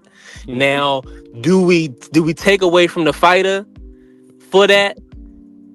Maybe he gets a little demerit or whatever we're gonna call it. But now them going into the Norman fight is kind of telling. It's kind of say, okay, and what Shane Mosley said. Shane Mosley said he thought he was gonna stop Jose based on training.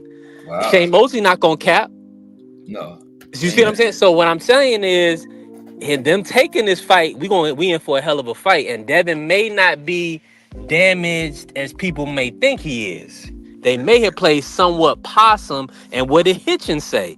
Hitchens said that was Devin's best performance. He said that. And what did Tio say? Of course he Tio would said say he that. and what Tio said? Tio said, yep, that's exactly how they want to win. You know, Floyd Mayweather style. Don't get touched with nothing. Win easy. Get the money. Run off like a bank robbery. You see? So I want to see what Norman. And with This the is Floyd Norman's slander. opportunity. This is what the. This is the Norman's opportunity to really show, is Devin still that dog? So we'll see. It's gonna be a hell of a fight. Yeah. That's all I'm hoping for. Because at the end of the day, like, yeah, on paper it looks like probably a mismatch. But as long as I get a good fight, I don't care who wins. Right. I wasn't asking for that fight in particular, anyways. As long as I get a good, the fights that I really don't like, I have like okay, I want to see this fight in particular. I just want a good fight. I really don't care. That's all. You know. It's like Shakur. It's like Shakur. Like I had given up on Shakur a long time ago, and it's cool. Like Shakur ain't the only fighter in the thing, you know. But like literally in that fight, I was telling my brother-in-law, I was watching it on my phone. I'm like, damn, this is actually a good fight. I didn't think I would ever say that about a Shakur Stevenson fight. So it was a good fight. Right. You know? Yeah. I mean, did he like become this fighter that they say they was going to become? Like I've seen a lot of people saying he just needed that one fighter to bring out the excellence in him. I'm like, I didn't really see a lot of excellence, but I didn't see a version of Shakur that I don't want to see again. You know what I'm saying? Right. I agree. It's a little bit past the I don't want to see that version of Shakur again. I think he fought a good fight. I thought he fought a good fight. I mean, I thought that, you know, this is what I will say, bro, because people want to make certain people right and certain people wrong. When you see something that what it is, they're going to make it 10 times worse or 10 times better than what it really was. And that's what we're doing right now, is because of other folks. We're attributing how we feel towards other people, their fan base, and we're making whatever it is on that. For the most part, that's what people do.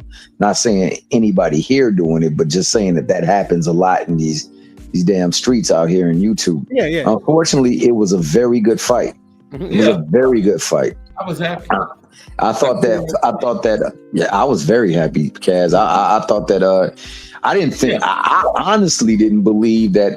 For one, I'm not saying this is a moniker, but Cepeda's much slower than him. His footwork is terrible. And on top of that, he don't set no damn punches up. He just throw punches to where he think he can get a shot off and land. And I didn't think that was going to be able to find much traction with Shakur. To my surprise, he was able to hit him a lot more square and a lot more often than I gave him credit for. So that made the fight even that much better. The fact that he stood pretty much right there, shoulder to shoulder with him, or not shoulder to shoulder, but close enough so that he could hit him, you know, lend itself for a good fight as well too.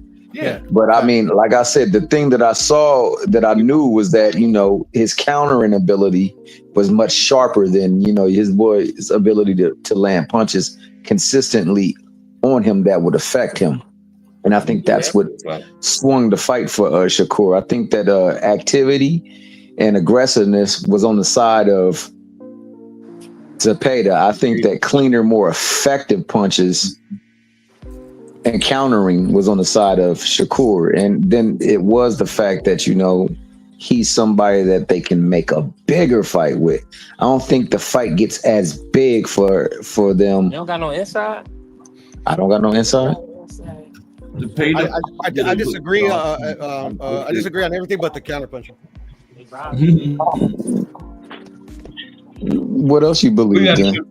Both fighters. Like because you're saying about like he was landing the better, more cleaner, effective punching. I believe at times both of them were landing the clean, effective punching.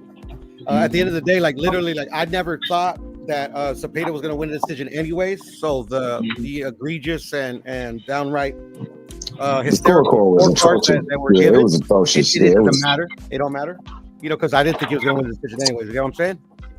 Yeah. Nah, it do matter though, man. Like those judging cards, those cards were shameful, honestly. Yeah, they were. Yeah, that matters. I'm sorry, Puerto. I can't get behind that. This is the first, and Tommy, this is the first time that I really like get hung up on a card. Like, you know how people are like, you know, these judges are crazy, like the Canelo and Floyd. You know, because of that one judge that gave it a draw, and everybody literally just focused on like Canelo. Everybody paid off. Like me, I never really tripped. Like literally, like I saw what I saw. Floyd dominated him. I don't care what that judge saw. You get what I'm saying? But in this particular case, I actually thought Shakur won. But I thought the fight was much closer than the scorecard. Yeah, me too. Me too. And then literally They had it.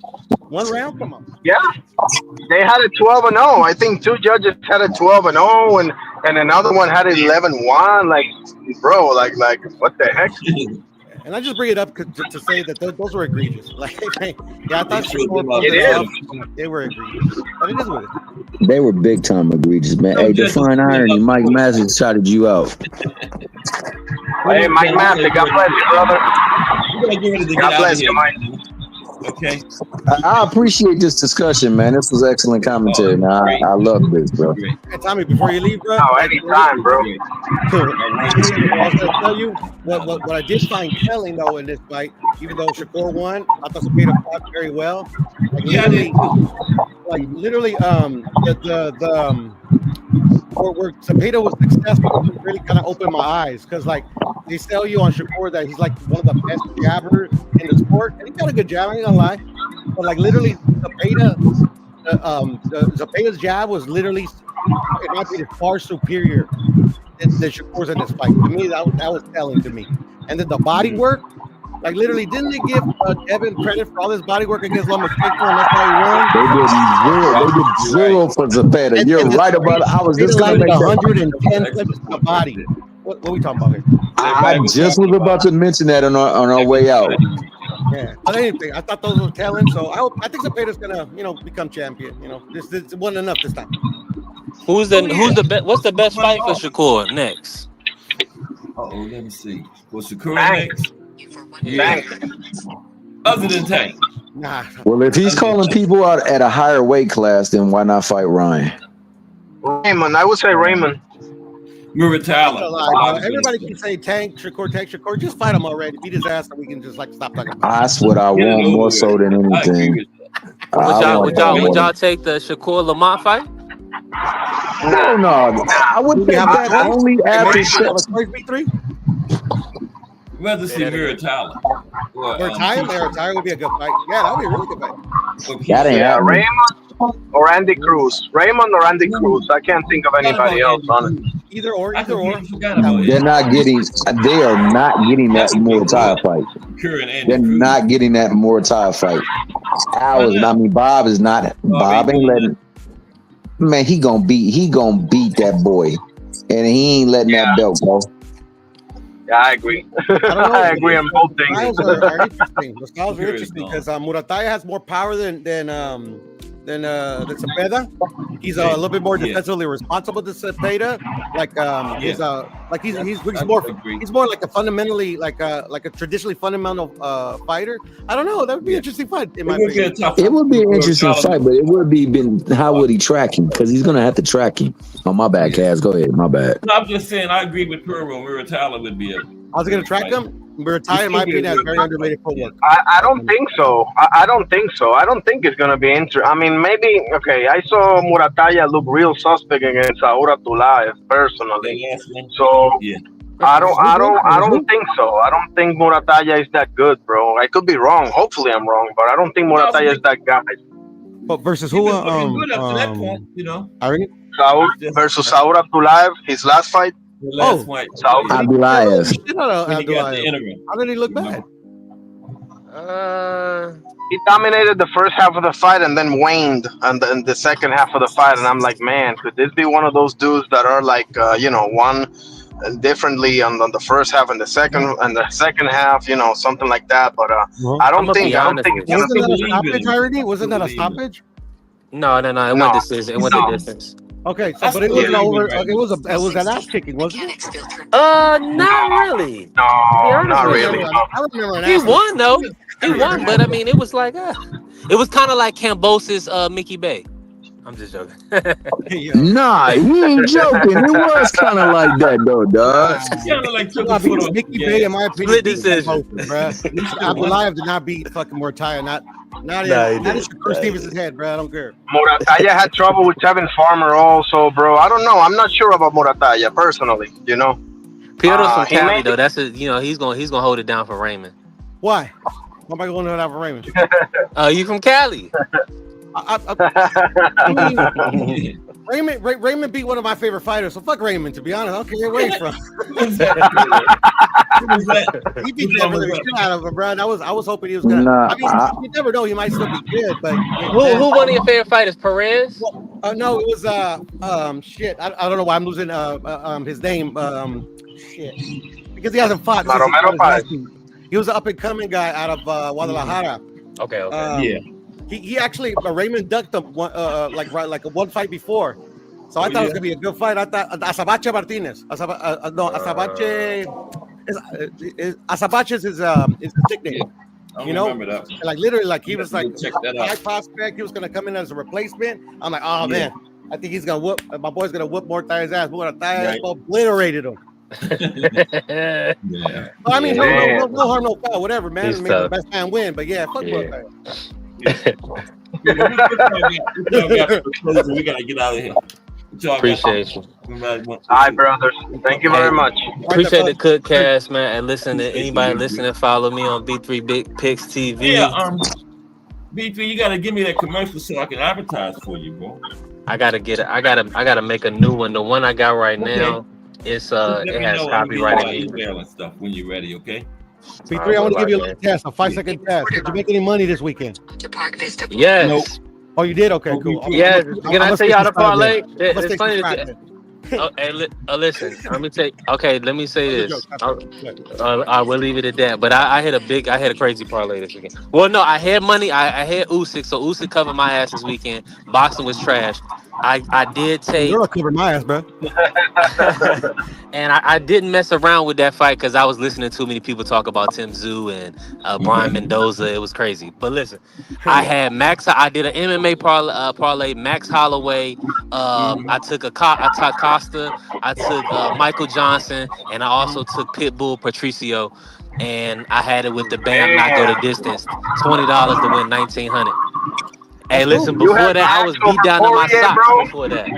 That's dope. That's dope. I'm a big gambler too, but like to me, parlays always been sucker bets. But some people are good at parlays. I ain't. Nah, I mean, I like single bets. I'm a single bet guy. I play the odds, bro. Hey, B3. Yes, sir. Tell us about your finish what you were saying then for everybody.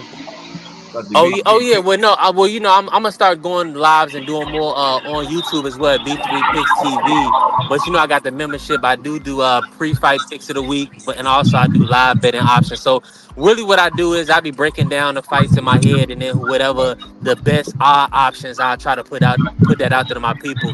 Like I had Aston Brown a couple weeks ago. That was plus 2,200 in the first 2 rounds. He stopped this guy named Reese Porter on a Queensberry card. So I peeped that. And of course, it just be little stuff like that. So I be looking for single bets that we can really make money on. Outside of that, if it's nothing like that, then I do live options. So like the bigger fights, they'll have live betting options. So like I'll be live betting, and if I see something like I live bet the William Crowler fight versus Frazier Wilkinson, it was still plus 1,400. I live bet that fight for Frazier Wilkinson, and I made like $1,100. So it be little stuff like that I be peeping and I be giving to the people. How do they fight? Nice. Fedora saved my ass, bro, because they robbed Joette. Joette should just retire, bro. They're doing him dirty. Hey, B3. Yes, sir. Hey, put your link in the chat. In the main chat, not the back chat. All I gotta say is, man, hey, I ain't gonna lie, man. I always come up here and have a great conversation, especially when I'm dealing with the Cad Sports Box historian. I'm dealing with my man Define Irie, the Puerto Rican ringside reporter. Dealing with Puerto Sur, the old South right there, that from that old South, and B3's picks. You know what I'm saying? I can't go wrong when we up here having good conversation. One thing I want you guys to know is that there was some times where we disagreed, but never once did we do anything to slander, talk down upon, or denigrate, man. So that's what we got to do in this space, man. We got to make sure that when we have conversation, we're here to build the sport up, man, because ultimately it's about the sport. It's not about us, man. None of us are in that ring. None of us are taking those punches. None of us are doing that training camp. So why do we act like we were just like ring warriors up in here? One thing I do want to make mention of, man, Bam Rodriguez, shout out to you, man. Hell of a performance, man. He made you fight a different fight, and you were able to overcome that and find a way to end that fight. You need extra kudos for that, because that was a tough opponent, and you got him up out of there. Shout out to my man, Alexander Usyk. Once again, show why you are the class of the heavyweight division. Nothing but respect to you. Shout out to Daniel Dubois, man. You don't have nothing to hang your head out. You just got beat by a better guy.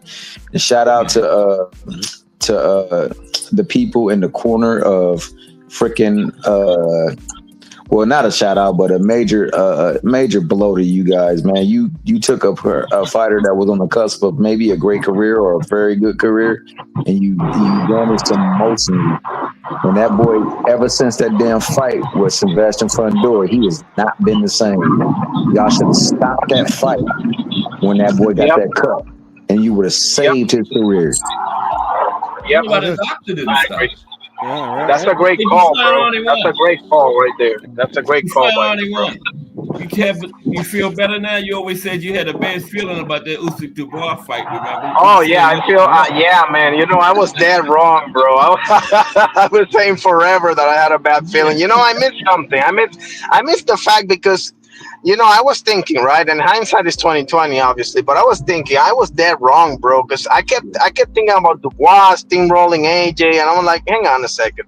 He went through Baby Miller. He went through Hergovich and AJ. None of these dudes are. I mean, Usyk is levels on top of levels about all of those dudes. So I guess I missed that one, bro. So I feel like shit, bro. But I'm happy for Usyk, bro. Usyk is so nice. He has to do it twice, bro. Honestly. Yeah. You missed the first fight, though. Irony, that was the first. That was the problem. I'm fucking with you. Yeah, exactly. Yeah, and I'm out of here, fellas. But I was gonna tell you, Tommy, about we don't have to like slander each other or be warriors, bro. In the words of Adrian Broner, shut that shit up, Tommy. that was Ellerby, right? He told that to Ellerby. Yeah, I remember that. I knew you could do it. He's like, hey, shut that. That was awesome, bro. On a more serious note, Tommy, I thought you were like, I like the Hulk Tommy that almost came out with that one dude on that channel. That, like, you talking about HLD? No, not HLD. No, HLD is HLD. I'm talking about that one dude that like you were like going at it. Like his name is Lion something or Hard Hitting. Oh, Judah. Oh yeah, the Judah guy. Hey, the cold thing about Hulk Tommy. I like Hulk Tommy. I'm like, get him. Cold thing about it, man. You know, backstory on this before we go, man. Shout out my good brother Chris Trucker, man, out of Upton Center Gym, Upton Boxing Center. He grew up with Tank, grew up under the tutelage of Coach Cal and Coach Kenny. Real upstanding dude. Got his truck. His own truck. He go out there and make his own money for his children, provide for the best he can. Upstanding dude, solid dude. When people came over to the Rise podcast and was talking down upon Devin, that fool stopped it right then and there. Told him that they was never going to disrespect Devin over in this platform, and if they felt like this is where they need to go, they need to take that to some other channel, and got them up out of there. He was being on the panel one day on KO, and this dude King Judah was back there just sitting there in the chat, literally denigrating this man, talking about how he sound, how stupid he is. He felt bad for his daughters, felt bad for his wife. He got a silly ass wife, all this other stuff, man. And it just rubbed me the wrong way. And now this is a dude who at his very core hates Tank Davis. Is so vehemently against you know him, right? Yeah. So like he was talking big about how Devin Haney is this freaking world beater, that, you know, he doing things that other people ain't doing, this and that. I'm good with that. He said he was gonna go over there and step to Ryan and beat the dog snot out of him because Ryan ain't got no skills, this and that. People gonna say about the cheating, whatever the case may be. He said that, but when the fight went a different way, this nigga went into hiding. I never heard from him. And then the fight happened with Ramirez. That nigga did not say a word. He did not come out. He was not traveling nowhere on these cameras where he used to venture, talking and denigrating Tank and how bad Tank is for boxing. And then when the call out comes on YouTube between Bill Haney and Brian Norman Sr. This Mickey Freaky pop out and he got a brand new start. He fresh talking about, see, this is why I rock with Devin Haney. Devin Haney is the one that's out here. He's out here showing why boxing should be great and how to make boxing great again. Like, where was you at when that nigga wasn't doing so well? Where was you at when people was talking bad about him? Where was you at? He could have used you then. Now all of a sudden you come back. So all I did was give him his credit. I gave Haney his credit for the call out, for making a very good fight happen, and for bringing some people from the dead, because there was some people who fell off when he didn't have such a good performance against Ryan and Ramirez. But now he back, and my man went ballistic and started getting disrespectful. And they say Tankamaniacs are emotional. I swear to God, the only ones who have ever got disrespectful has been Haney fans. The Mickey Frickies be getting up on panels, over talking folks, be screaming and hollering, and then be talking about people's family. Don't even know them, and that's all I said. My man got mad. Boxing hacker. Yeah, that's boxing hacker right there. No. Last thing before I go on that, because I know you got to go, Kaz, but Hacker literally tells you what his purpose is. Look at his name, Boxing Hacker. If you look up Hacker in Merriam-Webster and dictionary.com, it'll tell you his exact purpose, man. He's doing what he wants to do, and people engage in it. Oh, well, he was the one that you had out with Hacker. Oh, I don't even go on a panel with him on it. If I'm in a chat and he's up on the panel, I leave immediately, man. Yeah, I'll get him. Honestly, Hacker cool in my book. He cool in my book, but he more like B3 is a Devin Haney fan. I know he's a Devin Haney fan. Hacker is a Tank hater. He just whoever hates Tank. He just so happened to rock with. He happened to rock with Happy Thanksgiving, and your mom was a basehead and your dad was no good and all that stuff. So he liked that type stuff. Right. But he more so he against the PBC and he against Tank more so than he is with Devin Haney. So I don't pay him no never mind. But I agree with you. I don't understand why the panel see. I'm not about to get up here and disrespect nobody. I'm not gonna get out of character for nobody, and I'm damn sure not gonna get over some fighter that don't even know I exist. If I was to come in there and if I was to go over to Tank's Instagram account or whatever he uses and talk to him, he may not ever address me. It might never go unnoticed. But these people act like they like best friends, relatives, and all that other stuff. Yeah. Man, these cats don't know you.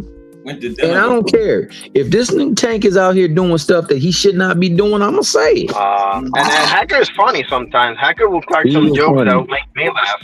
He's funny when he wants to be. I think you're right. Nah, he's definitely funny. I rock with Hacker. Yeah. D1 and William will get pissed off, bro. William will get pissed at Hacker a lot, and D1 too. But I'm like, whatever, Case in point, man, Puro, my guy, dog. But at times, Puro gonna say some stuff that's gonna poke the bear. He just do that. That's just his personality, and I expect it. So I'm never gonna let him get me upset. You know what I'm saying? Be respectful with it and everything, though. Hacker is not disrespectful with what he do. It's crazy that he gets the amount of disrespect, and he handles himself with so much class whenever they talk to him. Dog, it's funny. So that lets you know he really don't care. He just want to see you get bent out of shape. He want to see you respond. Hey, Hacker, hey T Hill, I missed it. Who you referencing earlier? Oh, King Judah. Oh, okay, I got you. Yeah, that's unfortunate, man. You gotta understand, like a lot of times, what happens is, man, people really they take what a person do to heart. You know what I'm saying? You never know what like traumas of certain individual may go through or whatever the case may be in their personal life.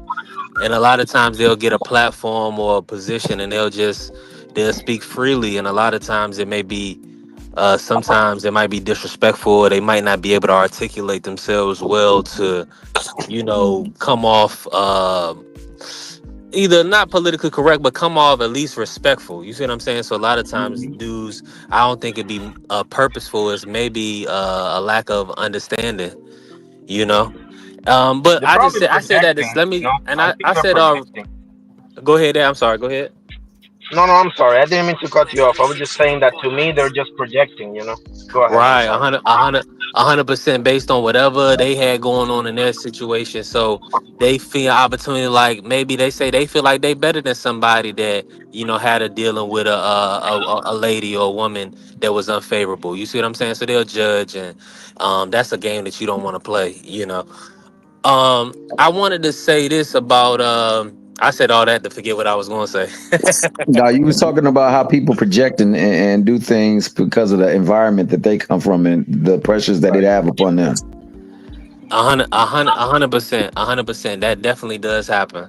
That definitely does happen. I was wanting to jump in. I think Pure had said something, but I gotta ask y'all this. So, well, we were supposed to get off of here, man. Hold on, Cass. We holding you up. My bad. Let me end this. Let me go ahead and end the show, Cass. We about to end it. Yeah, All right, five, let's end it. Let's five end. more I ain't minutes. gonna say Five, nothing three. else, man. Salute to the brother Cass. Appreciate you. I We ain't will gonna extend the continue show it no longer. the next time. Hey, salute to the brother Cass, the box story, and salute to the better half, Mrs. Cass. Salute to my man Puddle for being up in the chat, cooking on the low. Salute to my brother Define Irony One for reporting at the ringside out in Puerto Rico, and salute to B3, who even though he know he love him some Haney, he ain't gonna go over there and start talking about other people's family just because he don't rock with that other dude. I like that. Oh no, and Salute that's to the I chat. see you brought it back to my attention, T here. I was gonna say, but see the thing about it is after Devin got his ass whooped, I showed up. And you remember what I said? I said you was a true fan. I never once tried. I never once said you wasn't a true fan. That ninja clearly is a fair weather fan, dog. But yeah, I know what you said though. I B3 is a remember. fan of box of the sport first. Yeah, yeah. Oh, He's for a fan sure, of for boxing. sure, for It's different, sure, for you know. sure. I've never heard him disrespect Tank neither. Right. I think Like, B3 like, is like, a like Tank. he said. Oh, go ahead, Kaz. My bad. B3 is a Tank fan. Oh yeah. Undercover. He a boxing fan, bro. Like Tank and I'm Devin a fan. Devin fan. I like Devin. I want Devin to win. Me too. I want Devin to win. I do want Yeah, him to get in the ring with Shakur. I do want him to get in the ring with Tank. I do want Shakur to get in the ring with Devin. I do want him to get in the ring with Tank. And I want Tank to get in them with both of them. And I would love for all three of them to spank on Teofimo because Teofimo run his mouth. Yeah. I would love to see these fights, bro, but I'm not going to denigrate one of them just because they're not getting them, and I'm not going to hold one to a standard I refuse to hold the others to. And that's the problem with these places, man. These places do that type of stuff. This is boxing, bro. They're not making there is one fighter. Yeah, they all young. So we probably get these fights eventually, I think. Well, Before we get off, Cass, I gotta ask you one question. Go ahead, B3. Before we go, because you at what weight? Do we see Tank Davis above? The rumor is, of course, he fight Pac-Man or whatever big money fight. Do we see Tank up at a high weight? T Hill did just mention Devin. Now, me personally, I don't want to see that fight no more. Devin is he had a picture where he was almost as big as Benavidez. I don't want to see Devin versus Tank. But do you think we see Tank at versus Manny?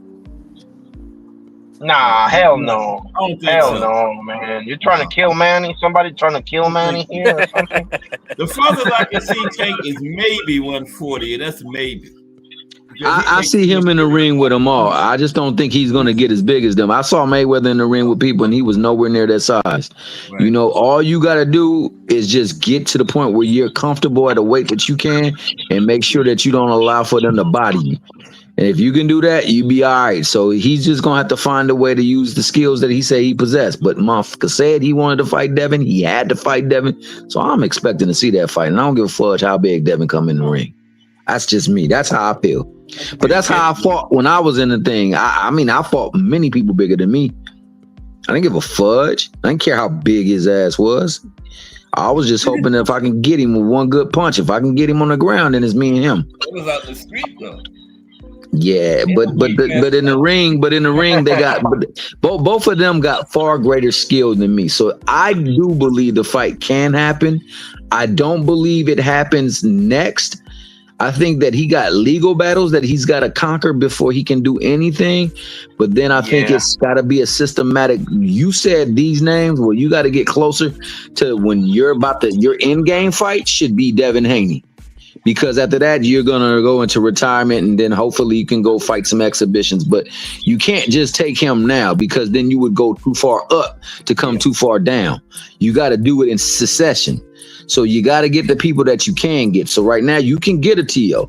Right now you can get a Devin. I mean, not a Devin, a Shakur. You can get a Keyshawn. You can get these type fighters before you go try to tackle Devin. Devin is the end game. And besides, that's where it all began. The beef truly started and ended it right there. So that's where you close that chapter out there. And that way you get this man paid. This man can go on about his way. And it can be happy Thanksgiving for life. Oh, by the way, I still got Tank and 5. Yes. Okay, let's see where it Let me goes. give my closing. Let me give my closing statement because I gotta go. Yeah, me too. A lot of love, fellas. I appreciate you, Cass. Thank you for everything you do. And my boy Sander is gonna show up and show out. And I'll catch you all next time. Okay. God bless. Oh, and one more thing. Usyk is so nice. He has to do it twice. See y'all later. All right. Peace. We about to fight twice. Well, he stopped Dubois twice. He stopped. He beat Fury twice. I mean, he's they call him Mr. Two-Time. Joshua. Twice. Yeah, Joshua twice. Shout out to Usyk. I think that he came up in the right era to dominate, man. He dominating the heck out of this division. I can't take nothing about it. I gotta say this.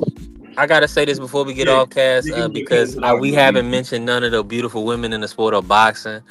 Miss Clarissa the Guo Shields is fighting this weekend.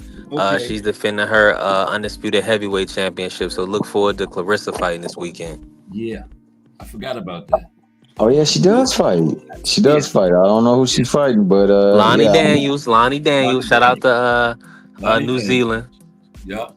Lonnie Daniels is somebody that's tough though, B3. For Clarissa, no. Okay. But I'm sure she's very strong in her own right.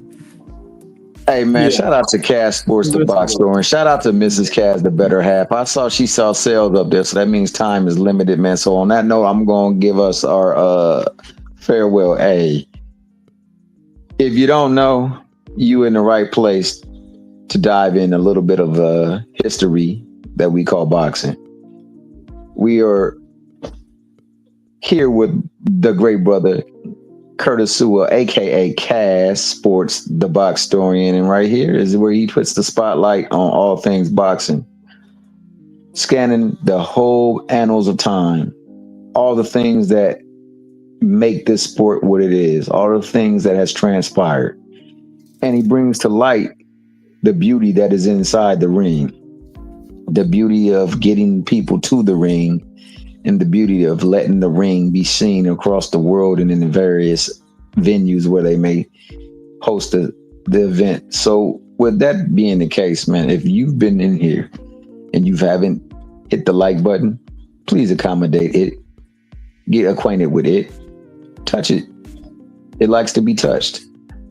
If you haven't subscribed, go on and subscribe, man, because you never know what you're going to learn. There's something new that you can learn from the history of time, especially within sports. So make sure you come in and you check out. It's a vault full of vast information concerning boxing and what makes it up. And then also, if you communicate in the chat, he will read your chats. He will communicate with you. He'll extend the panel. You can always come up. He has a Cash App. That bad boy is rolling across the screen right now. It says $CAS 2878. Bang that bad boy. Show your support. Show your love, because he gave nothing but love every time he takes the stage. Shout out to his wife for giving us this time. Shout out to you for coming here to share your time. Shout out to boxing. May we get to a point where we see the fights that we want and we support the people that we like. And we show nothing but love and respect. On that note, my name is Thomas Hill. I'm just some meager pheasant, some meager serf, some meager peon who was just here to talk boxing because I was allowed the chance. You guys have a wonderful night.